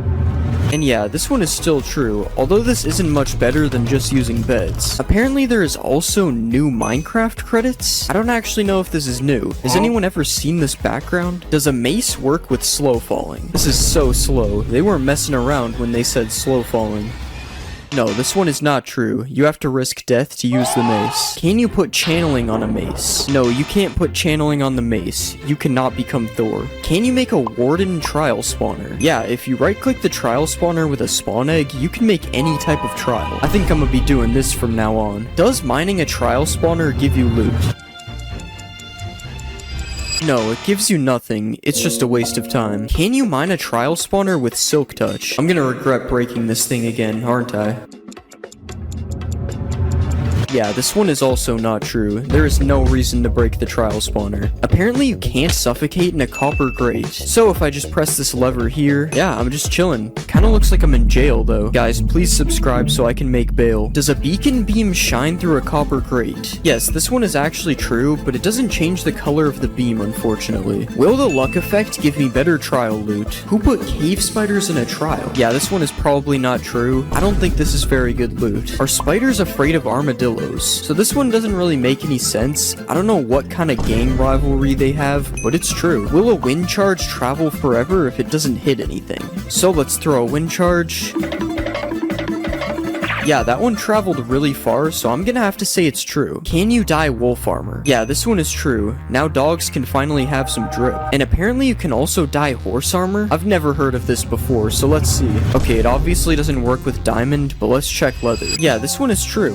Has this always been in the game and I'm just stupid? Every time there's a new update, we gotta try to Jeb underscore a mob. Nope, you cannot get rainbow dog armor. What about putting an armor trim on dog armor? No, this one is also not true, but it's understandable, because that would be too much drip, honestly. Apparently mobs can't see you through copper grates, so I'm just gonna put myself in jail for the second time this video. And yeah, the mobs just can't see me. I guess these fences really work. Can you break a decorated pot with a firework? So I've heard of breaking these with projectiles, but not a firework. And yeah, this one is true. That's actually really cool. And not only can you break one decorated pot, apparently you can break multiple at once.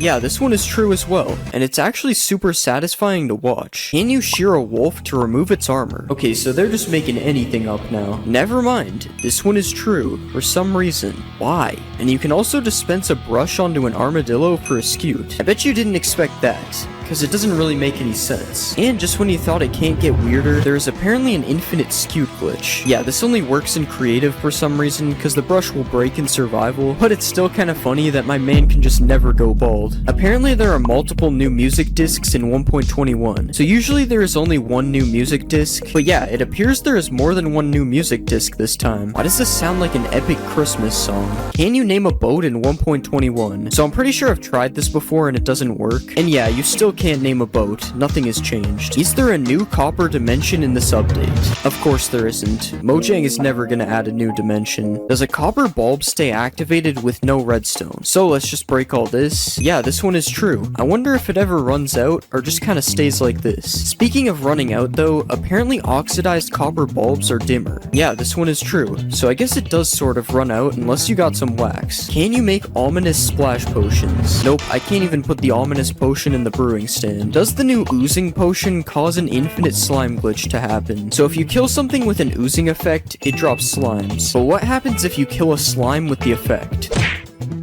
This doesn't work. I'm not even sure if they can get the effect. Can you run through cobwebs with the weaving effect? Okay, so it doesn't let me fully run through them, but it's definitely faster. Hold on. Yeah, this is kind of true. It's definitely making me move a bit faster. Apparently you can slow down time in Minecraft 1.21. Yeah, this is true. You just have to type this command to do it. And the same works with speeding up the game as well. These pigs need to chill. I don't know what they've been feeding them. And if you just want to freeze the game completely, apparently that works as well. Yeah, you just type /tick freeze and the game becomes frozen. This cow will feel this pain forever. Does the new trial key open iron doors? This one is false. It's used for the trial vaults instead. A way better use than doors. Speaking of doors, can a breeze open them? Come on, shoot the door already.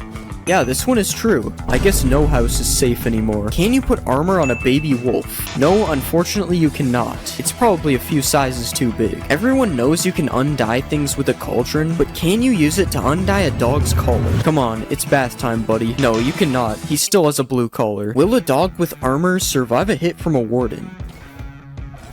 Okay, he survived a lot more than one hit, and it looks like he can even survive a hit with no armor as well. Still didn't seem to help him that much though. Okay, we got a lore update from earlier. Apparently you can breed armadillos with spider eyes, and now it makes sense why the spiders are scared of them. Okay, it still doesn't really. I mean, the spider is at least double the armadillo's size. Will a zoglin attack an armor stand? Okay, this one is just stupid, but let's try it. Nah, there's no way. What about a hoglin? Hoglin seems unfazed. Yeah, I'ma just leave these guys to it, I guess. Can you use a wind charge to move dripstone? So we tried this with TNT earlier. And yeah, this works with dripstone as well. Can you punch a wind charge back at a breeze? So just like a ghast, apparently I can hit this thing back. Yeah, it's true, which makes me question why we can't do this with blazes. Another thing to do with breezes and blazes is they both have rods, and the rods just don't look the same when you hold them. This isn't a myth, it's just something that really annoyed me when I found out. Will trial spawners spawn mobs when there's light? So if you light up a normal spawner, we all know it won't spawn any mobs. But this is not the case for trial spawners. Apparently you can shoot through a copper grate, so this has never worked with anything else before, but let's try it. No, this one is not true. Is a bog able to breathe underwater?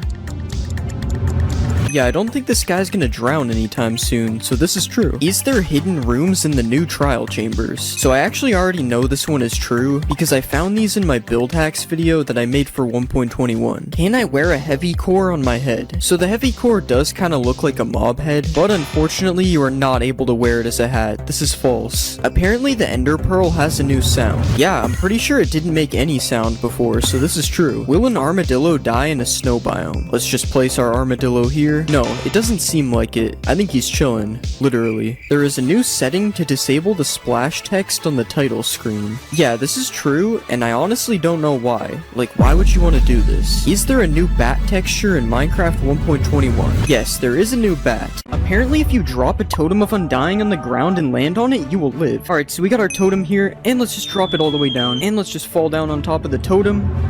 Oh my god, that actually worked. What? Apparently you can MLG into a cauldron. Alright, let's just go up on top of the cauldron, and we'll fall all the way down. And no, this one does not work. I still would have died. Apparently naming a rabbit Toast changes his skin. So let's just get our Toast name tag, and we'll place a rabbit like this, and let's just name him.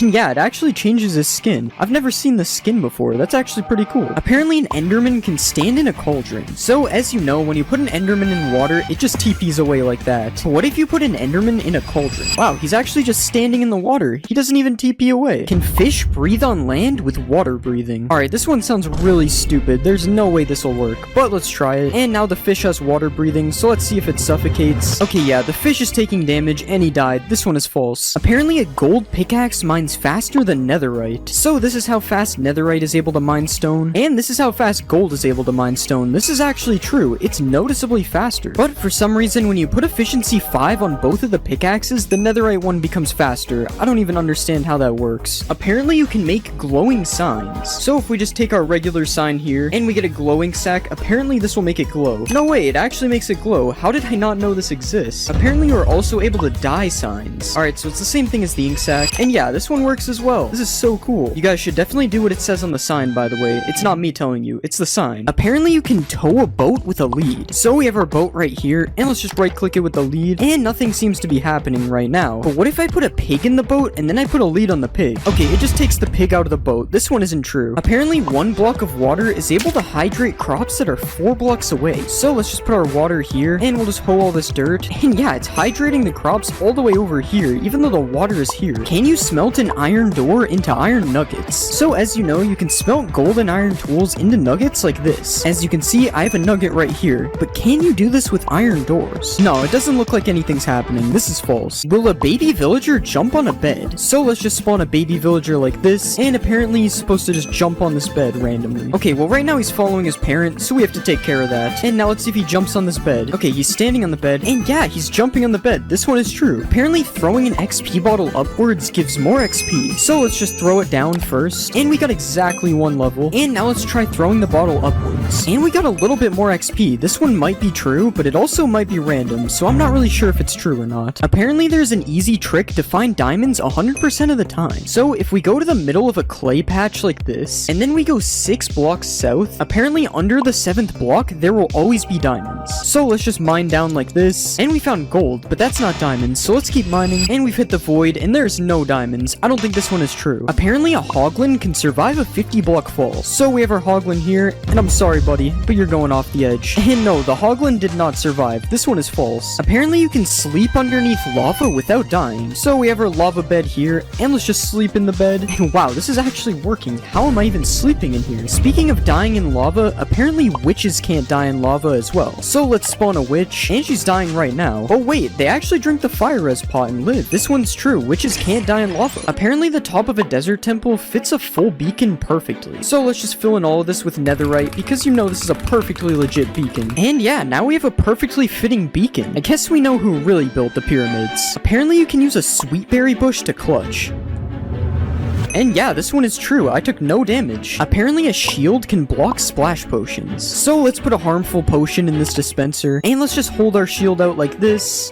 And this one is false. I still got hit by the potion, even though I was blocking it. Apparently foxes can make a 4-block jump. So let's just put a chicken up here, and we'll spawn a bunch of foxes down here. And yeah, they jumped up and got that chicken immediately. This one is true. Apparently you can walk over magma blocks and campfires without taking damage if you have frostwalker boots. So let's just make the frostwalker boots. And yeah, the magma's true. I'm not taking any damage. But what about the campfires? Yeah, this one is also true. That's so cool. I never knew this existed. But now this makes me wonder if you can walk in lava with frostwalker boots and not take any damage. Okay, this one is not true. You still die to lava if you have frostwalker boots on. Apparently you can mine a beacon with your fist. So let's just mine this thing. And yeah, it still drops the beacon. Even though it takes a while to mine it, this one is true. Apparently if you kill a zombie pigman in 1 hit, the other ones won't attack you. So let's just 1-hit this pigman. And yeah, they're not attacking me. This one is true. Can you put a pumpkin on a villager's head with a dispenser? So let's just trap our villager, and we'll put a dispenser here. Now let's add the pumpkin to the dispenser, and let's see if it puts this on his head. Yeah, this one's actually true. The villager's wearing a pumpkin now. Apparently you can trap a warden by quickly placing wool over top of him. So let's just start spawning our warden like this, and if we place wool like this, apparently this traps the warden. And yeah, this one is true. The warden is just kind of trapped in wool now. That's so funny. Apparently you can put out a campfire by right-clicking it with a shovel. And yeah, this is true. It puts out all the campfires instantly. Apparently if you right-click a villager during a raid, it will sweat. So let's just right-click this guy, and I swear I just saw water particles coming from him. Yeah, there's water particles coming from him. This one is true. The villagers really do sweat during the raid. Apparently a dolphin will pick up diamonds. So let's just throw some diamonds to this dolphin, and he's going back for them, I think. And yeah, the dolphin is picking up diamonds. That's so cool. He even throws them back to me. It's just like an allay, but underwater. Will a zombie chase an invisible villager? So we have our zombie right here, and let's just make this villager invisible, and we made the zombie invisible too. Okay, we have to redo that. Alright, let's just try this again. And yeah, he's chasing the invisible villager. This guy has some really good eyesight, I guess. Will a grindstone remove a curse from an item? So let's just put these pants in the grindstone, and no, it literally does nothing. It just keeps the curse of binding on it. Apparently, if you trick a skeleton into lighting TNT, it will make creepers drop a ton of music discs. So let's just get the skeleton to shoot the TNT like this, and he shot the TNT, so let's see what happens. And yeah, they dropped a ton of music discs. That's so cool. I had no idea you could get music discs like this. Apparently, you can milk goats. Okay, I don't know how I've never heard of this one, but it actually makes sense. So let's see if it gives me milk. And yeah, the goat actually gives me milk. How did I not know this is true? Can you put 2 parrots on your shoulder? So let's just tame our parrots like this. And we got 1 parrot on our shoulder. Let's go for 2. Okay, I don't really know if this one's true. He doesn't seem to be getting on. Oh wait, it actually worked. He got on my shoulder right when I thought it was false. Okay, I guess this one is true. You can dual wield parrots. But can you get 3 parrots? I don't think so. He's just running away from me. Will a totem of undying save me from /kill? Alright, so let's just /kill. And no, the totem of undying did not save me, unfortunately. Apparently, throwing an instant health potion upwards will give you more health than throwing it down. So let's just throw a potion down like this. And as you can see, it gave me 2 hearts. So now let's throw one up in the air like this. And it still gave me 2 hearts. This one is false. Apparently, a witch can't die to instant damage potions. So let's just rain instant damage potions down. And yeah, the witch is just drinking instant health and it's countering it. This one's true. Can you make suspicious stew with a wither rose? So let's just put all these things in the crafting table. And yeah, you can make suspicious stew with a wither rose. This one is true. Will lightning turn a mushroom cow into a brown cow? So let's just spawn a lightning bolt. And yeah, it turns it into a brown cow, but not the brown cow you would expect. It's actually a brown mushroom cow. Will a baby piglin ride a baby hoglin? So let's get our baby hoglin right here, and we'll spawn a ton of baby piglins. And now let's see if one of these guys rides the hoglin. Okay, nothing is happening so far. Oh, and one of them actually is riding on the hoglin. This is true. And wait, multiple of them are stacking on top. You can make an entire piglin stack with this. This is so cool. Does soulfire do double the damage of regular fire? So let's just stand on the fire, and as you can see, it did half a heart to me. But now let's try standing on soulfire. Yeah, the soulfire does 1 heart, and the regular fire only does half a heart. This one is actually true. I had no idea. Apparently a flame bow can ignite a campfire. And yeah, that ignited the campfire. This one is true. Can you walk on powdered snow with frostwalker boots? Okay, so this one would make a lot more sense than magma, so let's see if it's true. And no, it doesn't look like it's true. I've sunken in the snow. Apparently new emerald armor was added in 1.20. So obviously there was no new emerald armor added in 1.20, but you can put this armor trim on a full set of diamond armor, and as you can see, it kinda looks like emerald armor, even though you can still see the diamond a little bit. So I'll say this one is partly true, I guess. Apparently if you breed 2 different colors of sheep, it'll combine their colors. So let's just breed these sheep, and it should make a purple sheep. And yeah, this is true. Now we have a baby purple sheep. This is kinda cool. Apparently you can farm crops in the nether. Okay, I'm not really sure why this would work, but let's just give it a try. Okay, and it kinda looks like these are hydrated somehow. Okay, I somehow placed 1 seed, but I'm not able to place seeds in these ones. That's so weird. So I guess this is partially true, I guess. I'm not really sure if this will actually grow. Apparently hostile mobs can't cross over rails. So let's just place some rails on the ground like this, and we'll spawn a bunch of zombies. And yeah, it looks like they can't get me past these rails. This one is somehow true. Apparently items can sink through mud into hoppers. So let's just throw some diamonds through here. And yeah, it looks like they sunk through the mud. Apparently if you ride in a minecart and then sleep in a bed, it'll make you sleep on the floor. Okay, it doesn't look like it worked. I'm pretty sure I'm still in the bed. This one is false. Apparently there will always be a lush cave underneath an azalea tree. So let's just try to find an azalea tree like this. Okay, and we finally found an azalea tree, so now we just have to mine underneath it. So let's just start mining down. And yeah, we've landed in a lush cave. This one is true. Apparently the warden can't kill you on carpet. So let's just stand on a carpet like this, and it's already looking kind of bad. I have the darkness effect. Okay, the warden is literally standing right beside me. There's no way he doesn't kill me, right? Okay, yeah, he's getting angry. Okay, yeah, that one's false. I don't know who thought of that. There's no way that was gonna work. Apparently you can make infinite water with only 1 water bucket. So if we place a block like this, and then mine out 4 like usual, and then we place our water right here, apparently if we put kelp on these blocks, it'll make an infinite water source. So let's just put kelp all over here, and it did change the water. So let's just break this, and yeah, now we have infinite water from only 1 water bucket. That's so cool. Will a totem of undying work in the void? So let's just fall into the void.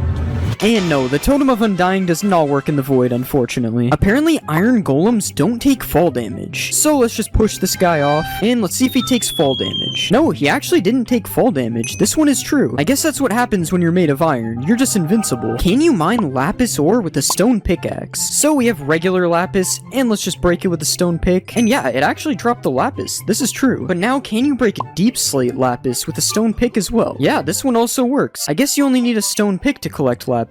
Is a diamond and a turtle egg the same texture? So we have our diamond right here, and we also have our turtle egg. And yeah, I can actually kind of see the similarities. Like, they have the exact same shape, and the shading is kind of the same as well. I don't know. Let me know if you think these are the same texture or not in the comments. I'm pretty sure that they are. Apparently, if you dig straight down at your world spawn, there will always be diamonds. So let's just start digging straight down from where we spawn, and there was no sign of diamonds anywhere. This one is unfortunately false. Can you survive a fall by landing on a watermelon? So the logic behind this one is because it has water in the name. And no, it's not true. It was pretty obvious it isn't true, to be fair. Apparently you can run over a 1-block gap. So let's just get a running start from back here. And no, I fell in the lava. Alright, let's just try it a few more times. And wait, I actually just ran right over the lava. Somehow this one is true, but it only happens sometimes. So I would still be careful if there's 1 block of lava like this. Apparently you can survive 4 anvils dropped on your head. So we have 4 anvils up here, as you can see. And let's just break the wood block that's holding all these anvils up. And yeah, I somehow survived 4 anvils getting dropped on my head. Although I'm stuck in the anvils now, so I'm not really sure if this is a good idea anyway. Apparently if you throw diamond armor into lava, it will turn into netherite. Alright, so let's just throw a full set in here. And yeah, this one is definitely not true. If you fall for this, you deserve it, to be honest. Apparently netherite armor can survive lava though. So let's just throw our netherite armor in. The netherite armor actually swam back up. This one is true. Can you combine 2 different types of stairs by putting them in the border? So let's just place our 2 stairs like this, and we'll put a piston behind them, and apparently this will combine both of the stairs. Yeah, this one is true, and this is so weird. Like, look at the 2 stairs mixing right here. I'm pretty sure this is not supposed to happen. Apparently turning a shulker invisible will make him lose his shell. Yeah, this one is true, and this looks so weird. There's literally just this little head right here. Apparently you can spawn a giant slime. So apparently using this command, I will spawn a giant slime. So let's just try it. Oh my god, this slime is massive. Yeah, this one is definitely true. I would not want to run into this slime in my world. This guy is huge. And along with a giant slime, apparently you can spawn a giant magma cube as well. And yeah, it literally works the same as the slime, and I actually have no idea where he just went. He just flew away. Like, look, when he jumps, he just completely disappears. This one is definitely true. Do zombie pigmen crush turtle eggs? So we have our zombie pigmen here, and yeah, they're literally just crushing the turtle eggs. That's kind of mean. I don't know why they would do that. Will a skeleton turn to a stray if you trap it in powdered snow? Okay, he's shaking, and yeah, he turned into a stray. This one is true. Are you able to turn the wither invisible? Alright, let's splash him with invis, and no, we can still see the wither. And honestly, that's kind of good. The wither would be absolutely terrifying if you could make him invisible. If you smelt a wet sponge and you put a bucket underneath, apparently it'll fill the bucket with water. Yeah, this one is actually true. I guess if you need water and you only have a wet sponge, this is a good way to do it. Can you put a shulker box into a shulker box? Nope, you cannot. I'm clicking, as you can see, and nothing is happening. This one is false. Apparently you can mine a dragon egg if you put it underwater. Okay, so as you know, you can't normally mine a dragon egg, so let's see if this works. Okay, no, the dragon egg just teleports away. This one isn't true. If you throw a trident with loyalty on it, and then you fill your inventory, apparently it'll chase you. So let's just throw our trident really far away like this, and now let's fill our entire inventory up quickly, and apparently the trident will just chase us, and yeah, the trident is just flying around me. This is so weird. Look at what it does when I stand still. This is so funny. Apparently you can't blow up a nether star, so let's just light this TNT, and yeah, this one is true. The nether star just flew away, but it didn't explode. Will lightning turn a red mushroom into a brown mushroom, similar to how it does that with the cows? Alright, let's just summon a lightning bolt, and no, this one isn't true. The mushroom is still red. Will looting work if the sword is in your offhand? So let's just put this sword right here, and we'll hold out another sword, and let's kill the mushroom cows with our diamond sword instead. Alright, that one just dropped 2 beef and 1 leather. What about this guy? Alright, 1 beef and 1 leather. I don't think it's true. Looting would give way more. Apparently, if you type excited ZE into the crafting table, it changes your language. And yeah, wait, everything is completely different. I'm pretty sure it changed my game to pirate language. What is this. Can a blaze light a campfire? So let's just get this blaze to shoot at us. Okay, yeah, he hit the campfire and it actually lit it up. This one is true. Apparently you can infinitely tower with powdered snow buckets. So if we place one like this, and then we stand on the top, and then we place another, we can grab the first bucket from the bottom, and then build up like this, and then we can just keep doing this. And as you can see, this is true. You're able to infinitely tower with powdered snow. This is kind of cool. Apparently there's a game rule that will completely disable the warden from spawning. And yeah, this is true. There's a game rule called do warden spawning, and if you set it to false, the warden will no longer be able to spawn in your world. Can a bee survive a hit from the warden? Alright, I honestly have no idea how this one would be true. I mean, how is a bee gonna survive an entire warden? Okay, it looks like the warden's found him. Oh, and he's getting angry. And no, the bee did not survive a hit from the warden. This one is false. Will a camel protect you from taking damage from a ravager? So let's saddle up our camel, and we'll just go in survival like this. And no, this one is not true. I'm still being hit by the ravager. If you jump on a cactus, you can jump 2 blocks high. Alright, so we've placed our cactus in our 2-block jump, and I'm assuming I just have to do this, and hopefully I'll be able to jump 2 blocks. Alright, I don't really know about this one, but I'm pretty sure that this works with fire, so let's just keep trying it. Come on, surely it'll let me jump 2 blocks. I don't know, maybe I'm just bad, but I'm gonna have to say this one is false. It's not working for me. Apparently Skulk can't spread in water. So we have our Skulk catalysts right here, and let's kill this skeleton, and as you can see, the Skulk spreads, but apparently if there's water here, it won't spread, so we have to try this. Alright, let's just place water all over the Skulk, and we'll put down another skeleton, and this one's not true. I'm pretty sure I saw it spread. Yeah, this one isn't true. It's spreading underwater. Apparently if you give an Allay an item, it can't explode. So we have our Allay right here, and we'll give him a diamond, and now let's place a ton of TNT all over the place, and we'll just put some diamonds here so we can go get them, and we'll light the TNT. The TNT didn't really hit him, but I didn't see him take damage. He just kind of got blown away, so I'm gonna say this one is true. Apparently, if you Ender Pearl and then go in the end, it'll send you back to the overworld. Okay, and we'll just throw an Ender Pearl all the way over here, and now let's go in the end, and it should TP us any second. Okay, yeah, this one is false. It would have TP'd us by now. Apparently, all cats in a witch hut spawn as black cats. So, as you can see, there's already a black cat right here, and we'll spawn our cats in the witch hut, and yeah, they're all black cats. That's so crazy. And as you can see, if I go over here, they're just normal cats. So it's literally just the witch hut. Wow, that's so weird. Apparently in the new update, you can summon the white enderman with a command. So I'm typing the summon command, and I don't see anything coming up for white enderman. This one is false. Apparently ancient debris resembles an old warped log. So we have a warped log here, and as you can see, this is what it looks like, and here's an ancient debris beside it. Apparently this is supposed to be an old warped log. It doesn't really look like it on the sides, but the top looks pretty similar, so I don't really know if this one is true. You guys let me know if you think this resembles a warped log or not. I honestly don't know. Apparently there's a secret room under the village well. I'm pretty sure these village wells have been in Minecraft forever, so I'm pretty sure I would know about this if there was a secret room. And let's just mine the blocks out under here. I mean, there's a cave down here, but I'm pretty sure that's not a secret room. This one is false. Apparently there's a secret new deep dark villager. So let's just spawn a villager. And no, this is just a normal villager. There's no new deep dark villager in this game. I'm sorry. Apparently there's a secret room hidden under the igloo. So if we break this carpet here, there's supposed to be a hidden room somewhere under here. Wait, there's actually a trap door. And there's a ladder down to the bottom. What's down here? And yeah, there's actually a secret room down here, and it looks like there's a thing to cure a zombie villager down here. And you get this chest with a golden apple, so all you need is a weakness potion. Oh wait, you can actually get a weakness potion here too, so you can literally just cure this villager right here. That's so cool. Apparently sniffers can sniff for seeds in the end. So we have our sniffer right here, and let's see if he can find some seeds. Alright, he's sniffing the air. This might be true. Okay, he's been sniffing for a long time, and he hasn't found anything yet. I don't think this one is true. Apparently there's a new bat in the new update. So let's just spawn a bat right here. And yeah, this is actually a new bat. This looks so cool. Apparently you can now put items in a decorated pot. So we have our decorated pot right here, and let's just right click it with these diamonds, and it's doing something. Okay, now let's right click it to see if they're in the pot. Okay, I don't know, the pot's just kind of wiggling. Maybe we have to break the pot. And yeah, the diamonds came out of the pot. This one is true. You can put items in pots now. Can you break pots with arrows? Alright, let's just shoot the pot. And yeah, this one is true, but it only drops bricks. It doesn't drop the pot. And just to be clear, you can break pots with every projectile, not just arrows. Can you give a snow golem fire resistance? Alright, so we have our snow golem right here, and let's just splash him. And yeah, he has particles, but does this actually work? And yeah, the snowman is just swimming in lava and not dying. This is the weirdest thing I've seen. Does an evoker turn blue sheep red? Alright, so we have our blue sheep here. I don't really know why this one would work, but let's just spawn our evoker, and he's doing something. And the sheep actually turned red. What? Why doesn't this guy like blue sheep? Can you survive a 50 block fall with feather falling 4 boots? So let's just put feather falling on the boots, And now let's just fall down this 50-block platform.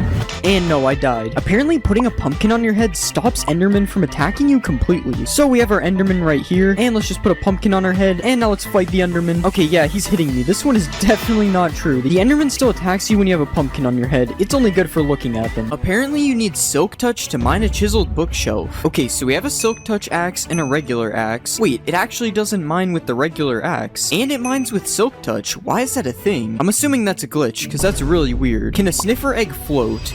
Yeah, it can float. Is there something the sniffers are hiding from us? Wait, will the egg hatch in the air?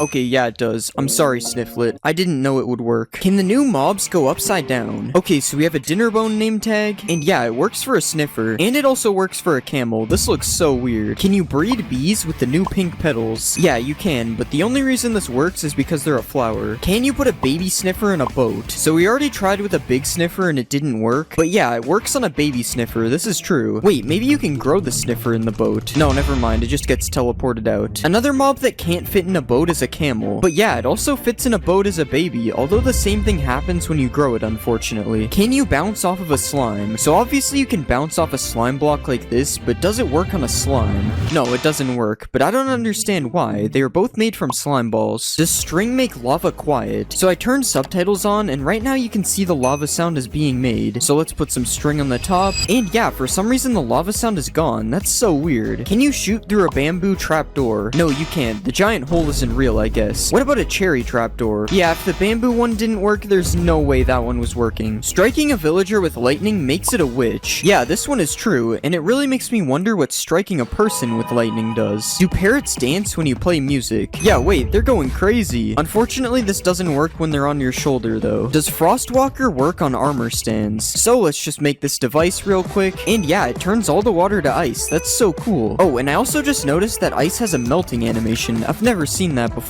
Can you light two end portals at the same time? No, only one of the portals lights, but I don't really know when you would need this anyway. Can TNT boost an ender pearl? Okay, I don't think that's how you're supposed to do it. Yeah, I don't know if it made it go any further, but it definitely got boosted. Do frogs eat silverfish? No, it doesn't look like they eat these guys. This one is false. Can you hoe dirt on top of a chest to open it? So we have dirt, and we have a chest. And as you can see, it can't be opened. And yeah, hoeing the dirt makes it open. This one is true. Can piglins use a totem of undying? Here you go, man. Take the shiny object. I think it has to be a baby, because the big ones are already holding something. And yeah, it actually works. The baby survives with a totem. You can light a campfire by setting yourself on fire. Alright, as you already know, don't try this at home. No, it doesn't work. I set myself on fire for nothing. Can you jump 9 blocks with these 3 potions? So we have speed, slow falling, and jump boost. And yeah, it works. I jumped 9 blocks. Apparently mobs can't climb azalea leaves, so I am able to climb these leaves just fine. But yeah, the stupid zombies can't get in. This one is true. Apparently 2 wardens can't kill a witch. So let's put a witch in a cage like this. And yeah, the wardens attack the witch, but it never dies because of its potions. It's true. Can you put powdered snow inside leaves? So everyone knows you can waterlog leaves like this, but what about powdered snow logging? No, you can't. It's false. Can a zombie piglin spawn riding a strider? So let's just spawn a bunch of striders. Yeah, it's true, and he even has a fishing rod thing to control them as well. Can you trap animals with trapdoors? So if we put a bunch of trapdoors like this, and then spawn some sheep inside, they shouldn't be able to escape. Yeah, they can't follow me. I guess we know why they're called trapdoors now. Does reinforced deep slate protect you from the warden? Okay, so I already have darkness. This isn't looking good. Okay, yeah, he hit me. This one is not true. You can run underwater with mud. This one sounds stupid, but yeah, it's true. Allays drop items on note blocks. Okay, so if we give him a diamond and then throw some diamonds over here, he should drop them on this note block. Yeah, it actually works. That's so cool. Can a dog survive a hit from the warden? So in order for this to work, I have to tame him. And yeah, it's true. The dog survives a hit. Can you make an iron golem underwater? No, you can't. What about a snow golem? Okay, yeah, the snow golem works, but I don't think he's making it out of the water. What about a wither? Yeah, this one is definitely not possible. I can't even place the heads. Do ocelots attack chickens? This one is kind of weird, but it's true. Oh, and they even sneak sneak up on the chickens when they are really far away. That's kinda cool. Apparently a dog's tail shows how much health it has. So as you can see, his tail is all the way up. Now let's do some animal cruelty. And yeah, his tail is all the way back down. And you can even see that I healed him and his tail went back up. This is true. Can fish live in mangrove roots? Okay, that one didn't work. But yeah, it works when I click on the bottom. He's inside of the mangrove roots. Do pumpkin stems always face west? So if I place one pumpkin down, it's kind of facing west. It's more northwest though. And yeah, each one of the stems faces the same direction. This one is true. What about sunflowers? Do sunflowers always face the sun when you place them? So it looks like they're facing the sun right now. But let's try moving the sun. And no, they still face the same way. This one is false. Can you use eggs to break leads? Yes, you can. And this works with pretty much any projectile except for fishing rods. For some reason, they just do this. Apparently, bats don't drop XP. Alright, let's try to kill this guy with a bow.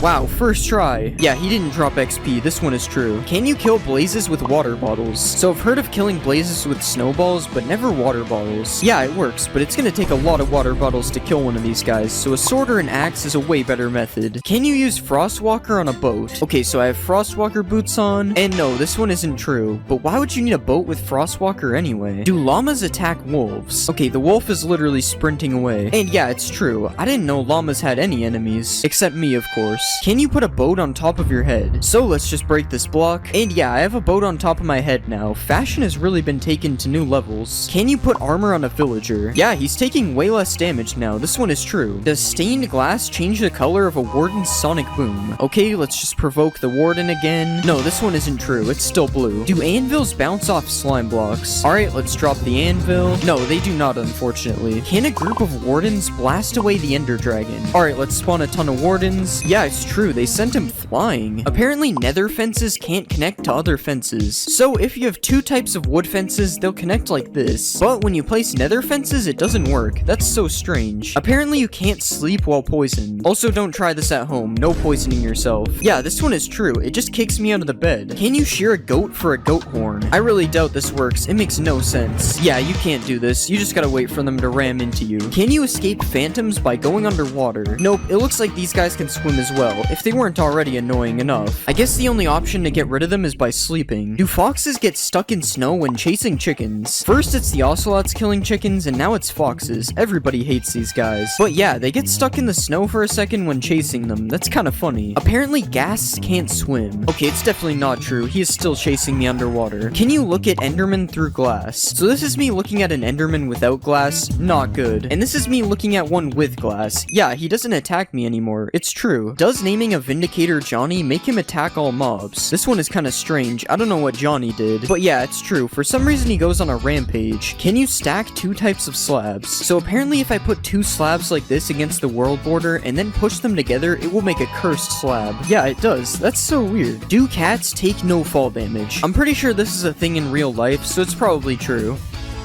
Yeah, it's true. He just eats that fall. Will tadpoles follow you if you hold a slime ball? So we know that this works with frogs, and yeah, it also works with tadpoles. This one is true. Can a warden survive a max height fall?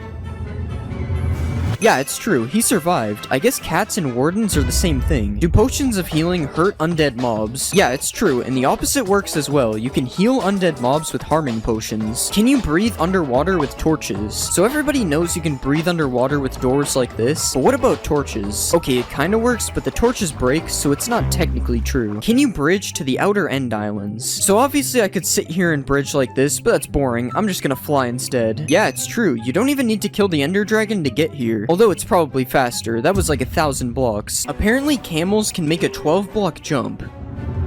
Yeah, it's true. They need this guy in the NBA. But now let's see if a camel can protect you from the ender dragon. This is kind of a weird situation. How would a camel even get to the end? But yeah, it actually works, but it's not looking good for my camel. Are beehives more common in cherry grove biomes? Okay, there's literally 3 of them right here. It's definitely true. Does weakness stop you from being able to attack mobs? Okay, so I can still attack mobs when I have weakness, but when I punch the mobs, it doesn't work. So this one is kind of true. Apparently you can't attack a camel's head. This one seems kind of weird. I'm sorry sorry, Camel, if this doesn't work. Oh, it's actually true. How is this possible? Can you put armor trims on an elytra? No, you cannot. What about armor trims on a turtle shell? You actually can, and this thing looks really cool. I'm definitely gonna start wearing turtle helmets. Can you breed camels with cactuses? Alright, let's just feed them both some sharp objects. And yeah, somehow this one actually works. Do all camels run the same speed? So everyone knows that each horse moves at a different speed, but does this also work for camels? Okay, it's been 10 seconds and he made it here. Now it's time to try a different camel. Okay, it's the exact same speed. This one isn't true. Using the seed sniffer spawns you near a ruin with a sniffer egg in it. Okay, we got an ocean, but it's not a warm ocean. This one is false. Do hanging signs fit less text than a regular sign? So there's 60 characters on a regular sign, and there's only 40 characters on a hanging sign. This one is true. Is there a secret room in a desert well? No, it doesn't look like it. What about in a jungle temple? I mean, yeah, there's a hidden room, but it wasn't added in 1.20, so I'm gonna say this is false. Can you shoot projectiles through a nether portal? Okay, it doesn't seem to have gone through, but let's check. There's no way to really tell. We need a wall. And yeah, there's actually arrows on the other side. This one is true. Do piglins wear mob heads? There's no way this one is actually true. This looks so funny. Wait, what if you use a piglin head on a piglin? Okay, this one is really cursed. He has double ears. Powdered snow stops you from burning in the nether. Don't try this at home, guys. And yeah, it works, but you don't get to keep the snow. It's a one-time use. Wait, if it stops burning in the nether, you can probably clutch with it as well. Yeah, this one is true, and it also doesn't melt. Can you light a nether portal with a bed? This one is true, but it's just the explosion doing it, not the bed. Does a cursive binding book get stuck in a bookshelf? No, it doesn't. I can still take it out. Do jukeboxes emit particles when you play music? Yeah, this one is true. I've never seen this before. Can you die from dehydration in Minecraft? Obviously, there is no thirst meter in Minecraft, but apparently with this command, it will say you died of dehydration. Yeah, it's true. I guess I gotta start drinking some liquids. Can you make a giant cherry tree? Okay, it doesn't grow into one giant tree. And yeah, that doesn't really look that much bigger than normal either. Are emeralds more common in cherry biomes? I don't really know how to test this one, but I'm seeing some emeralds, so at least they do spawn in a cherry biome. I have no idea if they're more common here though. Does a camel fit in a boat? No, it does not. This guy is way too big. What about a sniffer? A sniffer also doesn't fit in a boat. This is sad. He'll never be able to become a pirate. Apparently there's a new way to get command blocks. So if you click on options and go to controls, you can enable operator items tab. And yeah, now when you're in creative, there's this new tab with all sorts of blocks you had to use /give for before. Does a sniffer egg survive being hit by an anvil? So if you do this to turtle eggs, this is what happens. So I wonder if the same thing happens with sniffer eggs. Yeah, the sniffer egg somehow survives, that's insane, but the anvil doesn't drop this time. What about TNT? Okay, it's not that strong, RIP Snifflets. Does waterlogging a skulk shrieker stop it from making noise? Yeah, it's not making noise. I wonder if this also stops the warden from spawning. No, it does not. Does killing an elder guardian drop an armor trim? Okay, nothing so far. And yeah, tied armor trim. These guys can also drop fish, which is kind of weird. I don't think they are fish. Is there a hidden gold block in the new trail ruin structure? Okay, so I definitely meant to do what just happened, and I don't really see any gold blocks here. I'm gonna say it's false. Do diamonds spawn under the middle of trail ruins? Okay, so this looks like the center. Let's dig down. There's no diamonds, it's false. Everyone knows you can name a sheep Jeb and it turns rainbow, but does this work for a sniffer? No, it doesn't. What about naming a camel? No, this one also doesn't work. I guess we're stuck with regular mobs. Can piglins open doors? Wait, they actually can. That's so cool. Can you break bamboo blocks faster with a sword? Okay, so this is with a fist, and this is with a sword. I don't think it's any different. Apparently, XP bottles can make a block of redstone or glow. Yeah, it's actually glowing, and that's a lot of particles. You can also just do this by right-clicking it though. The XP bottles don't really matter. Apparently there is blue magma in Minecraft 1.20. Oh my god, there actually is. No way. It's definitely not fake. Do torch flowers emit light just like torches? Oh wait, I probably need to turn off full bright. No, it's still really dark in here. The torch doesn't mean anything. Can you use a brush on a dragon egg? So when you right click a dragon egg, normally it teleports away. But what if you use a brush? No, it still teleports away. I guess you can't clean your dragon eggs. Can you put armor trims on horse armor? No, unfortunately you can't give your horse some drip. If you put a flower into a crafting space, it turns into a single color of dye, but apparently you can craft a pitcher plant into 2 dyes. Yeah, this is true. I guess the flower is just so big it gives you 2 dyes instead. Is rain invisible through black glass? So this is what rain looks like through regular glass. You can still see it. And this is what it looks like with black glass. This one is true. I wonder if it also works on snow. Yeah, it does. Can you dye the highlighted part on the new decorated pot? No, it's still yellow. This one isn't true. Is there a new bamboo village in the jungle biome. Okay, so when I use /locate, I'm not really seeing anything that would be a bamboo village. And I'm also not seeing anything in this jungle. This one is probably false. Can you smelt netherite armor and tools into netherite scraps? So everyone knows you can do this with gold and iron armor and tools, but it doesn't seem to be working with netherite armor or tools, so it's false. I don't see why you would ever need to do this anyways, so that's probably why. Can you dry a wet sponge using a campfire? Okay, so you can't place the sponge on the campfire, so this is already not looking good. Yeah, the steak is cooked and the sponge is still wet. I don't think it's true. Is there a new cherry dimension in 1.20? Yeah, I think it's kind of obvious that this one isn't true. Wait, never mind guys, 100% real cherry dimension. Apparently sniffers can't drown because their eggs come from the water. Okay, he's sniffing the water. Maybe this one is true. Never mind, this is definitely not true. I'm also not gonna help him out of the water. I'm a hater. You can plant mangrove trees underwater. So if you place a regular sapling here, it just breaks. But yeah, the mangrove propagule can be placed underwater. Are phantoms afraid of cats? So let's place a bunch of phantoms down, and now we'll get some cats. And yeah, the phantoms don't seem to be attacking me. Also, this noise is terrifying. What is that? Can you clutch on a sniffer? So these guys look kind of soft, so hopefully this works.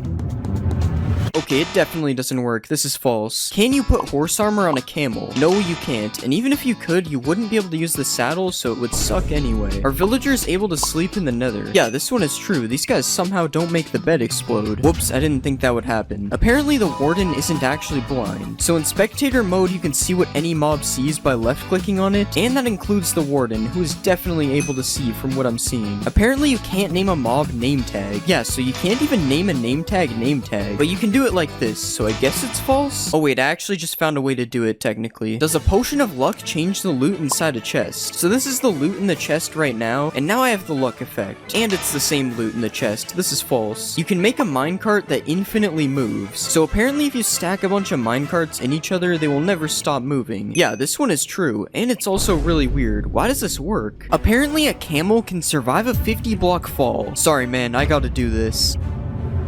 It's actually true, it somehow lived, but now can I survive the fall while riding a camel? Okay, this one isn't true. The camel did not absorb my fall. Can a camel prevent you from being hit by mobs? This one is true. They're not hitting me. But I'm curious if this also works on the warden. Okay, it actually doesn't look like he can hit me. Wow, the warden's getting a little close. Naming your seed Cherry Blossom spawns you in a Cherry Blossom biome. It's true, but it's the smallest Cherry Blossom biome I've ever seen. Are all sheep pink in a Cherry Blossom biome? This one isn't true, but let's just pretend it is. It looks a lot better this way. Can you undye leather armor using a cauldron?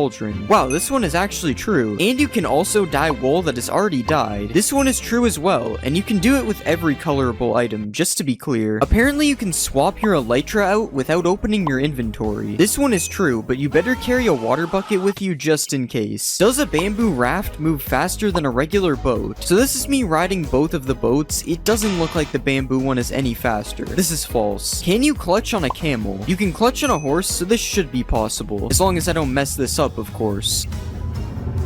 And yes, you can do it. This makes up for him killing me earlier. You can dye a camel's saddle. Nope, this one isn't true, but it would be cool if it was. Apparently, mobs can't jump over hanging signs. So I've placed a fence of hanging signs around me, and now let's see if all these zombies can get to me. Okay, they can. This one is definitely not true. If you place a hanging sign like this, apparently mobs can't follow you through it. And it's true. Who knew zombies were this stupid? The nether portal animation is fixed in 1.20. So this is what the animation used to look like, and now it's supposed to stop the animation from playing again when you go through. Yes, this one is true. Can a piglin head prevent you from being attacked by piglins? No, it can't. We've already seen this. They don't accept me. What about if you wear armor with a gold trim on it? Nope, it appears I still have a 5-star wanted level. What about if you wear gold armor with a trim on it? Okay, this one was obviously gonna work. They gotta respect a man with some drip. A piglin head flops its ears when it's powered by redstone. This one is true, and also kinda weird. Does this mean mobs are powered by redstone? Apparently a dragon head can now open its mouth. This one is also true. I honestly have no idea if this one is new or not though. I don't usually wear a dragon's head. There is a new Vex in Minecraft 1.20. So this is what an old Vex used to look like. Kinda scary if you ask me. And this is the new Vex. This one is true. It kinda looks like an evil Allay. Speaking of evil Allays, does the new Vex attack Allays? Okay, it doesn't really look like they attack each other. They're just chilling. Does a sniffer egg hatch faster on moss? So here's my egg on moss, and here's the regular egg. Now we just wait.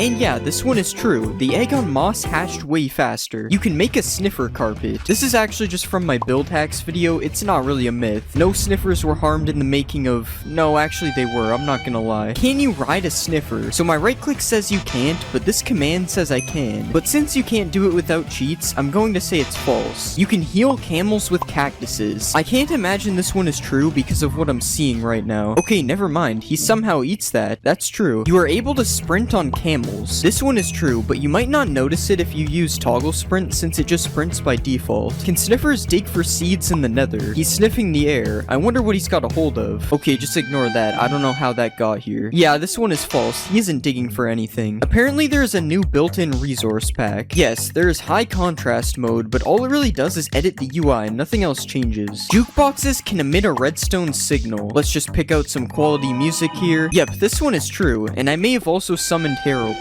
If you punch a decorated pot, it won't break. Yes, this one is true. It just drops the pot instead of the shards. And speaking of shards, can you copy them like an armor template? No, this one unfortunately isn't true. You're gonna have to find these manually. Are you able to craft a plain pot using just bricks? Okay, it's a good thing I'm bricked up for this myth. Yes, this one is true. I now have a lot of plain pots. Apparently you can get the ward armor trim for killing the warden.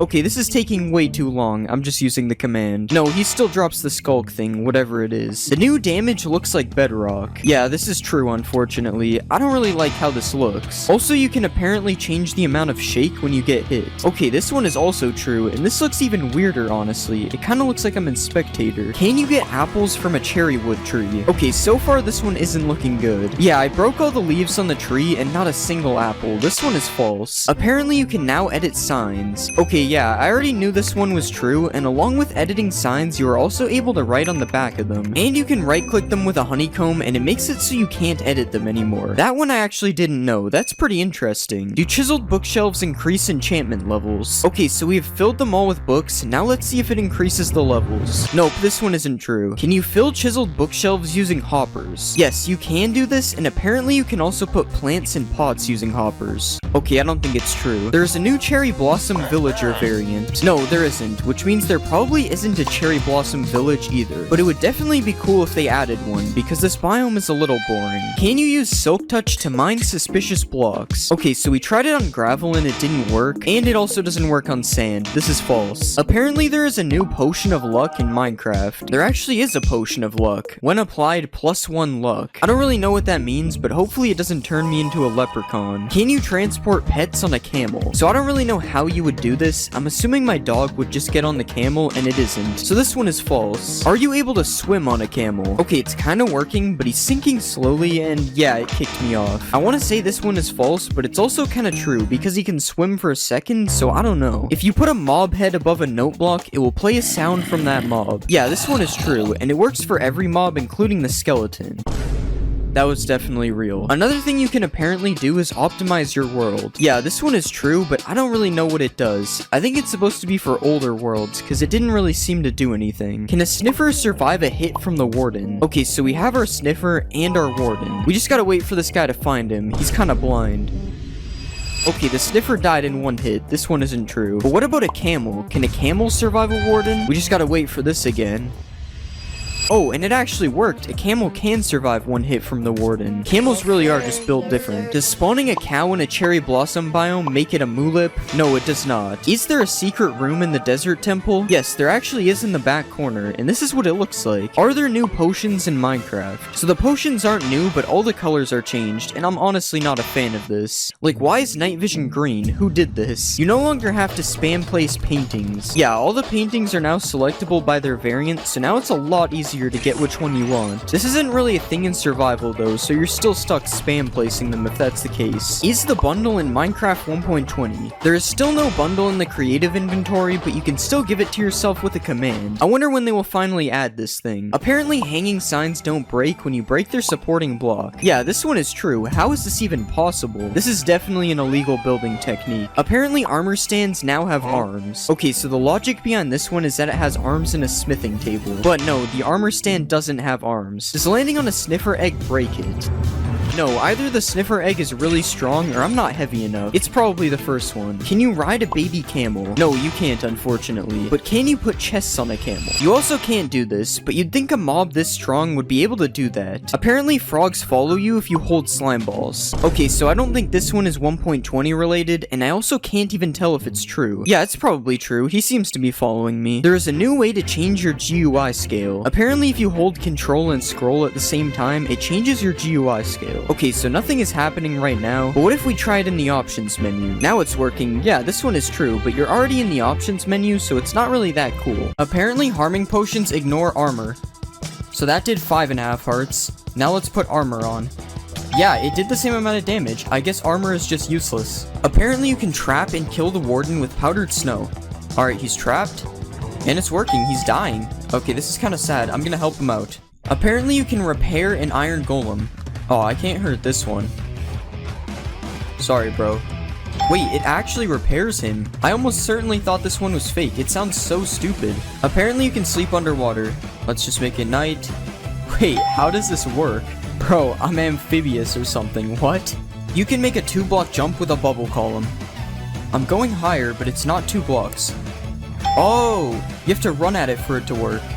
And it's actually pretty consistent when you have the timing. Hitting a mob through fire sets the mob on fire. Nope. Pretty sure I would have known about this if it was true. You can shoot fire arrows through the bottom of a lava cauldron.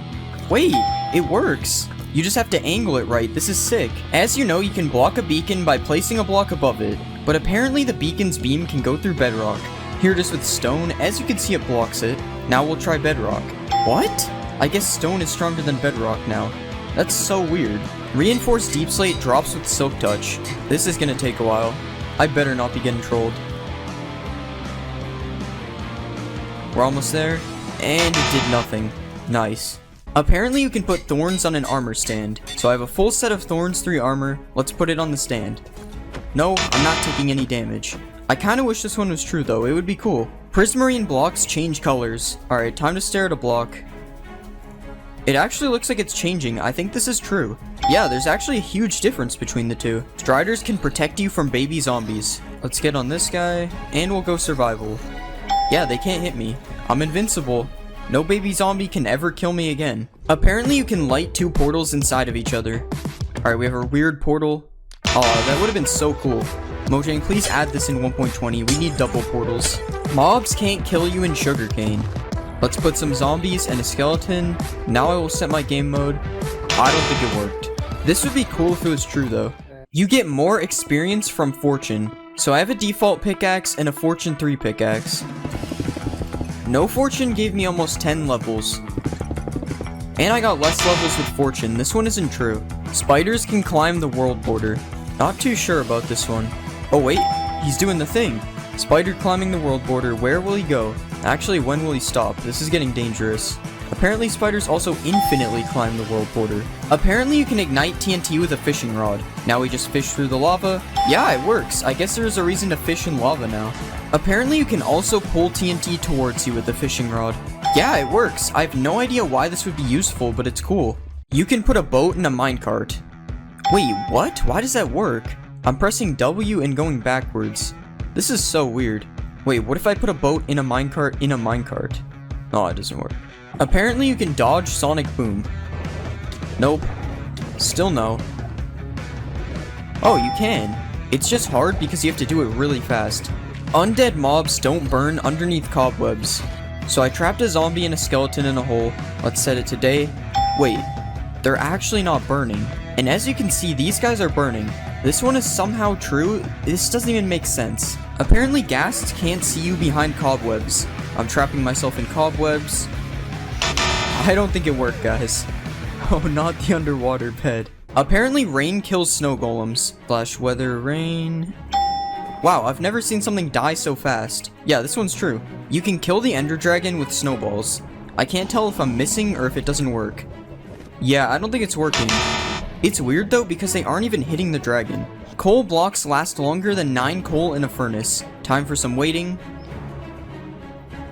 9 coal finished first. I guess it's actually worth it to craft coal blocks. Holding control while using pick block gives you a chest with the same items. Now we have a ton of useful loot in this chest. And we just hold control. Yeah, it actually works. Awkward splash potions stop fire damage. Don't try this at home, guys. Nope, I'm still on fire. You can't spawn a wither in a snow biome. This one is true. I have no idea why, but it does work. Apparently you can MLG into a cauldron. Okay, I gotta line myself up perfectly. Nope, that's unfortunate. Apparently if you hold crouch, you can MLG on leaves in 1.19. Alright, I'm holding crouch. Nope, it still waterlogs it. Can you burn waterlogged leaves? It won't let me set them on fire. Yeah, it doesn't look like they can burn. Apparently polar bears attack foxes. I think it's true, but he's gonna have to catch him. I don't think the polar bear is fast enough. Alright, I'm gonna cut the video before the fox gets hurt. Oh. Apparently you can give a boat a name tag. Let's name it something cool and original. Oh yeah, I have to crouch. It's not working. Maybe we have to name the boat. Guys, please just do it. No, it still won't work. It's just a boat. Apparently deep slate ores give more XP. Okay, we got 8.5 levels from regular. And we got 9 levels from deep slate. Since the amount of XP you get is random, I don't think this is a big enough difference for it to be true. You can fish in a cauldron. Whoops. Yeah, there's no way I'm fishing anything out of here. You can't fish in a cauldron, but can you put fish in a cauldron? Nope, it just goes on top. Although sometimes the fish will go in the cauldron for a second. Killing a wither skeleton with a charged creeper always drops a skull. Oh, we gotta be quick here. There's 1. There's 2. There's 3. Either my luck is insane or this one is true. You can smelt nether gold into a gold ingot. Wait, it's smelting. Yeah, it works. I guess this should have been obvious, but you do only get a few nuggets from breaking it, so I wasn't sure. Apparently you can clutch with a skulk vein. Ow. No, you can't. Hostile mobs do not spawn in mushroom biomes. It's nighttime and I don't see anything spawning. Alright, there would definitely be mobs by now. This one is true. Apparently you can't milk a mushroom cow. Nope, you still can. And you can also milk them for soup. You can make a car in Minecraft. So if I put a pig in a minecart, it's supposed to be like a car. Well, I can only move backwards and I move very slowly, but I guess it's a car? Just like you can break an end portal frame, you can break bedrock with a giant mushroom. Nope, the bedrock is still there. I wonder why it works with end portal frames and not bedrock. Apparently bees can pollinate netherwort. No, it doesn't look like it. If you give a wither skeleton a bow, it will shoot fire arrows. So if I type this crazy command, I get a wither skeleton with a bow. And yeah, it's shooting fire arrows. That's terrifying. You can use gold nuggets as fuel in a furnace. No, you can't. I think you can in bedrock though. Apparently if you give a fox frostwalker boots, it will turn water to ice. We just need him to touch water. Nope, it doesn't work. I'm gonna need these back. Apparently you can't lose hunger on a boat. Okay, I'm giving myself hunger 200. It doesn't appear to be working. But if I don't have the hunger effect, it seems to be true. Apparently there's an infinite flower glitch. Yo, we're printing money. Wolves hunt down skeletons. So if I put this skeleton in a box... Oh, get out of here. So if I put a skeleton out of sight, apparently a wolf will hunt for it. I don't think it's working. Maybe it has to be my dog? Nah, he's just vibing. If you put a Jeb _ name tag on a dog, apparently its collar becomes rainbow. So this should happen just with the collar instead. No, it didn't work. It just names your dog Jeb. Apparently Endermen are not able to teleport out of a 2-block hole. Alright, he's in a 2-block hole. Nope, that happened instantly. The Warden's Sonic Boom ability apparently ignores armor. Here's me using no armor. Okay, it did 2.5 hearts. Here's me with full netherite now. Wait, it did 3 hearts. It did more damage. What? Okay, apparently you also can't block Sonic Boom with a shield. What? No way, as if the Warden wasn't already powerful enough. Does mud dry out in the nether? No, it does not. Well, at least not instantly. Can mud be used to put out fire damage? Time to set myself on fire. Don't try this at home. Nope, I'm still on fire. Apparently 1.19 added jungle villages. Okay, I'm using /locate, and these are the only village types available. There are no jungle villages. There aren't jungle villages, but apparently there are jungle villagers. Wait, no way, that's so sick. Apparently there are also swamp villagers. What? No way, it's like a non-mean looking witch. Why are these in the game with no villages? You can use reinforced deep slate to trap the wither. Now we spawn the wither. Will it get out? No, it seems to be stuck. Even in survival, it won't come get me. But I guess this would only be useful if you could mine reinforced deep slate, but it's still cool. If you place your own shrieker, it can't spawn a warden. So I've placed my own shrieker. And yeah, it's been 3 times and nothing has happened. This one is true. Apparently there's a new portal in the deep dark. Let's light this. Wait, what? Okay, obviously I'm joking. This is a texture pack. Apparently you can heal Vexes into LAs by giving them milk. Alright, I'm giving him milk and nothing is happening. This one is fake. Can you use goat horns to call goats over to you? He's looking at me. No, it does not work. He's not coming over here. Do you need Silk Touch to mine a Skulk Sensor? Alright, nothing dropped with no Silk Touch. And it drops with Silk Touch. This one is true. Okay, I found out I'm supposed to use a hoe and not a pickaxe. I don't want to hear it. You can now place water inside of leaves. So just like a sign or a slab, I should be able to do this on leaves. Yes, it works, and it doesn't even flow out either. That's so cool. Swift Sneak makes dive mining faster. So that was me mining without Swift Sneak. And yeah, I mean I move faster, but it doesn't make me mine any faster, so I would say this one isn't true. If you spawn a frog in a jungle, it becomes a poisonous frog. Alright, here's the smallest jungle ever. Spawning a frog. Nope, it does not seem to be poisonous. Apparently LAs can mine diamonds for you. So if I give an LA diamond ore, it's supposed to mine diamonds for me. Nope, this obviously wasn't going to work, but it can collect diamonds for you. If you listen to the new music disc in the deep dark, it spawns Herobrine. Okay, we have our jukebox and the music disc. Let's see. I don't really see anything around here. Oh my god! There's nothing. Herobrine was removed a long time ago, guys. Right? The new music disc can be used to light the portal in the deep dark. Nope, nothing's happening. And this disc is scary. I'm turning it off. You can't spawn a warden on the surface. Well, since you can't spawn a warden using your own shrieker, it's impossible for one to spawn on the surface. Frogs will eat magma cubes and drop a frog light. Oh, this one's true. Not these guys though, they're too big. Apparently you can find skeleton skulls in an ancient city. Dang, I really thought one would be here. Oh, there's one over here. It's true. Blowing up ores now gives you experience. I think I used too much TNT. Let's try just one. And it works, the XP dropped. Furnace minecarts now work like regular furnace blocks. Alright, I'm right clicking it and nothing is happening. Let's try it with food in my hand. Still nothing, this one doesn't work. Apparently tadpoles are scared of axolotls. Wow, the axolotl's going crazy. It doesn't look like the tadpole is afraid though. The warden is lava proof apparently. It's true. The warden is even more powerful than I thought. You can use water to silence skulk sensors. Yeah, it's making no noise, but there's still the pulse thingy. And as you can see, the redstone works, but it's making no sound. Apparently the Moo Bloom was added in 1.19. Oh guys, look, it's the Moo Bloom. No way, no way. Apparently mobs now spawn inside of nether portals. So I've built a portal on the nether roof, so they should have the best chance of spawning here. Okay, this one might be true, but it's going to take forever if it is. Can Allays use a Totem of Undying? We'll just put some lava. Nope, we'll put some lava. Wow, this guy's fast. Okay, we finally got him.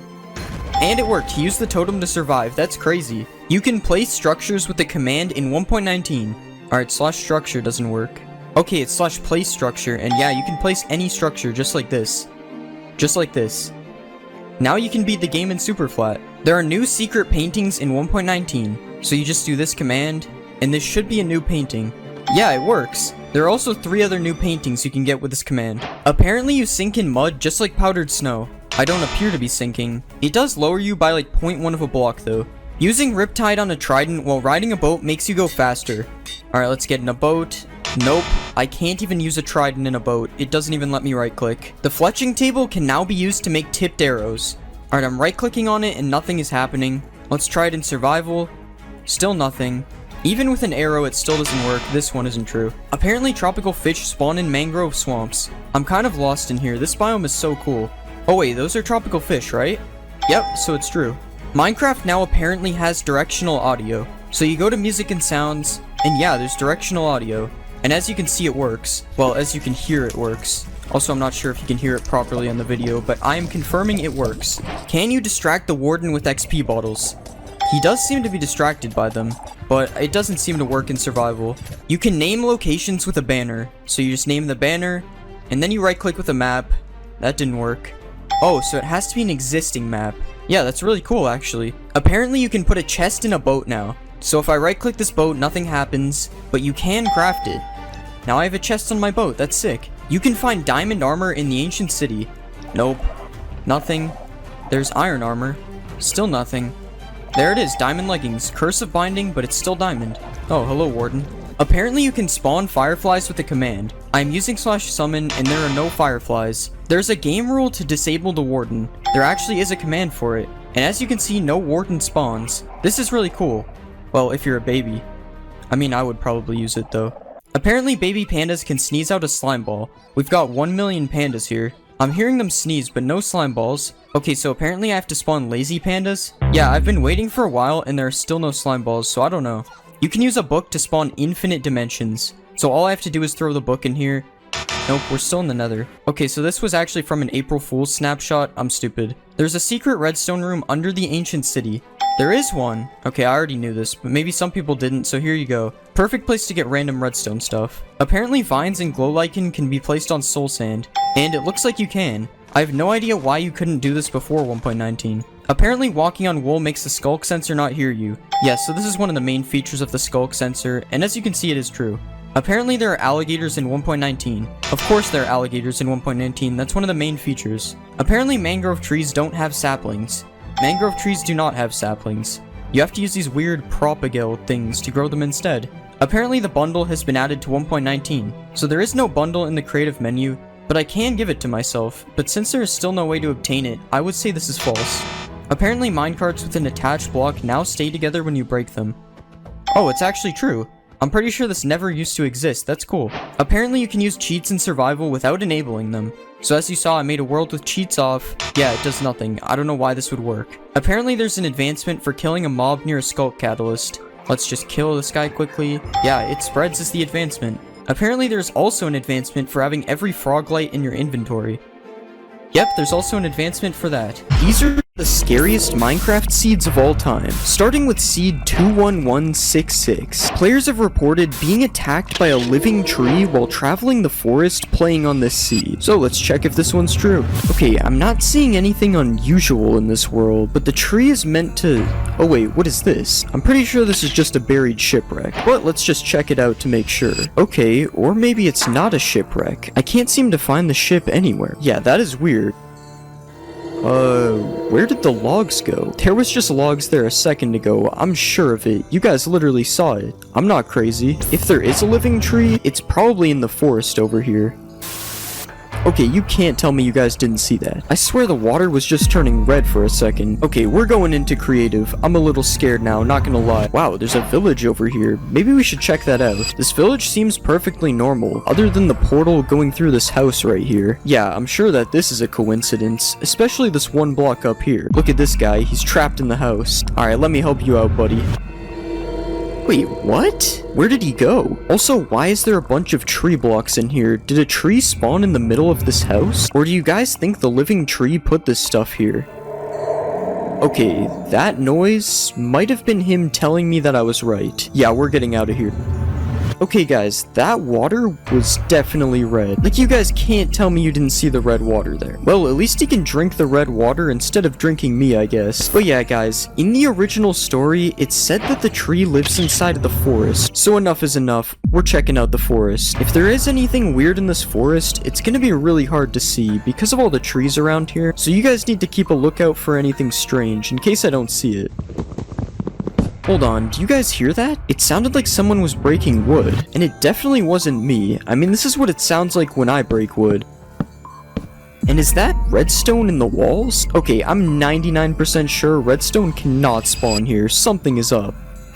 Wait, what was that? What just happened? How is it nighttime right now? What just happened? I swear it was just day. Okay, I'm really not liking this. There's a lot of sounds, a lot of weird things going on. Wait, what did I just see over there? Watch until the end to see what happens. Next is seed Thanatophobia, which is supposed to be a seed where everything in your world is trying to kill you. This is the seed of, well, Thanatophobia. That's kind of what the word means. So everything in the seed is supposed to kill me. Alright, pig, kill me. Come on. Kill me. Okay, it's not working. If this seed is correct, the pig should be trying to kill me right now. Oh my god, I almost fell in that hole. That is a really weird hole to just be there, isn't it? Like, usually lava doesn't spawn with a random hole leading to your demise. That better not have been you, pig, trying to kill me with the lava. But yeah, let's get some tools. What? I might be wrong, but did this cow just hit me? Nah, it had to have been just like a skeleton or something that is hiding now. Come on out, skeleton. I know you're in here. I'm not looking for you, buddy. Why do you keep following me? Nah, you know what? Actually...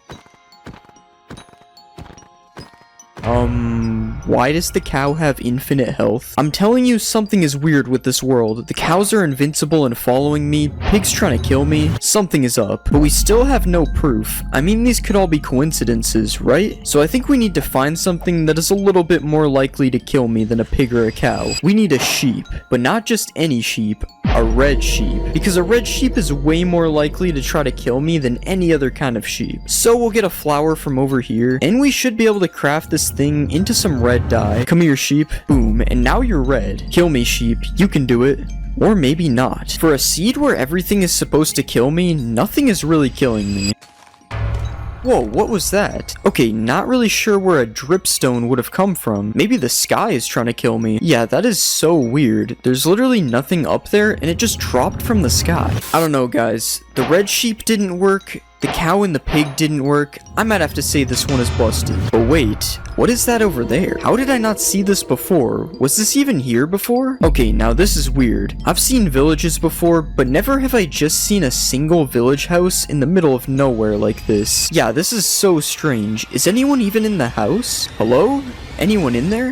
Okay, that is not the floor of a house. That is in fact death. Somebody needs to get some insurance, because something happened to this house. This is not okay. Wow, one more step forward and I would have died. And just as I was about to say this seed was busted. Okay, we're gonna go down here, but we have to be careful. I'm not taking any chances. If there was a giant death hole in the house, who knows what could be at the bottom. Okay, and it's just a normal cave at the bottom. This is so weird. I wonder who put this house here. It must mean I'm going in the right direction. I'm gonna put some blocks at the entrance right here, just in case I backtrack so I know where I am. You know what's really weird about this cave? The fact that I haven't seen any hostile mobs in this cave at all. Like, a cave usually has a ton of mobs in it, but this one seems to have none. Okay, why are there a bunch of dripstones on the roof like this? Am I crazy, or does this look exactly like a dripstone trap waiting to happen? Like, if I was under here, someone could just break one of these, and boom, I would be dead. Yeah, I'm just gonna take care of these real quick. I've been traveling this cave for a while now, and there's been no luck. Like, if everything was trying to kill me, this would be the perfect place for it to happen. Hold on a minute. Is this not the entrance to the cave from earlier? Wait, how did I end up going in a circle? I swear I don't remember backtracking at all. But I know this is the entrance because of the blocks I put here, and also this giant... Hold on a minute. Why is there lava coming from the entrance to the cave? Okay, now this is really weird. How would lava just randomly spawn exactly where I entered this cave? Okay, we need to find another way out of here. I am done with this seed. I did have my suspicions at first, but this confirms it. This seed is definitely out to kill me. Yeah, we just need to find an exit out of this cave right now. I swear I'm hearing noises right now as well that definitely weren't there before. Come on, where's the exit to this cave? It feels like it's just endless. Come on,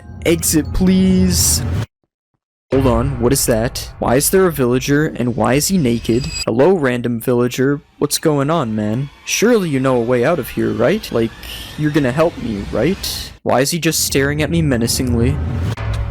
Wait, hold on. It's a death villager? Oh my god. The villager, the house, it's all making sense now. Never trust a villager. Yeah, this seed is definitely real. Do not play this seed unless you want to get killed, because what just happened? Coming up next, we have the seed of the endless desert. It is said that when you create a world using seed desert with numbers like this, there will be an infinite desert.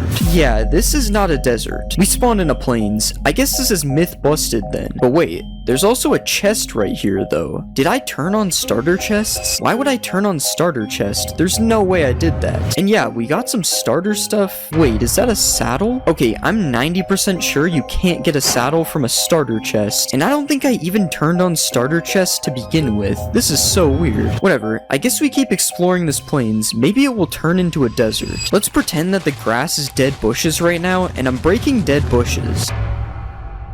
Okay, wait. Tell me why there is camels inside of a plains biome. I'm telling you, camels do not spawn in a plains. Is this a new 1.21 feature? Like, what's going on? I'm not even on 1.21. There just should not be any camels here. Maybe we can use one of these guys, though. Hey man, you want a wait.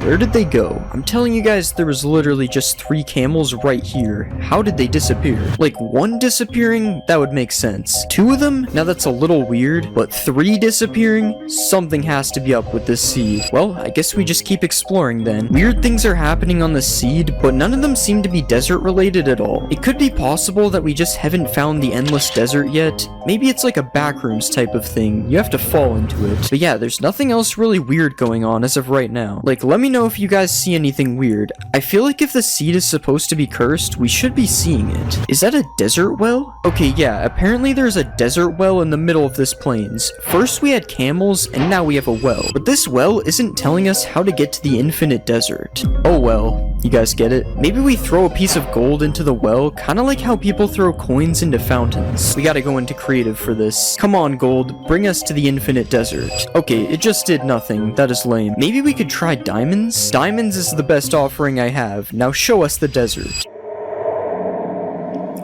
Did anyone hear that? If I look up and there's a desert all of a sudden, I'm gonna leave the world. Okay, there's no desert. For a second, I thought that sound actually meant something. I guess it was just a cave noise or something. Okay, at this point, I'm probably gonna have to say this one is busted. I mean, I've been looking around for a while, and I still have yet to even see a desert. The desert things in the plains is the only real evidence we have of this being true. And even then, those could just be a glitch or something. Oh hey, we found a yellow sheep. Aren't these supposed to be rare or something? Wait, yellow sheep? That is not something that can spawn in Minecraft. Like, I've heard of a pink sheep, but yellow? No. That's weird. There's just one yellow sheep. Oh wait, the sheep died. What happened to him? He was just fine a second ago. Who killed the yellow sheep? Why would you do this? Oh well, I'm sure that was just nothing. Nothing to be concerned about. Just a yellow sheep dying in the middle of nowhere. Totally normal day out here. Okay. That is not supposed to be here. Like, camels? Maybe that's normal. A desert well? A little strange. But a whole pyramid? Yeah, that is definitely not normal. Maybe we finally found the entrance to the endless desert.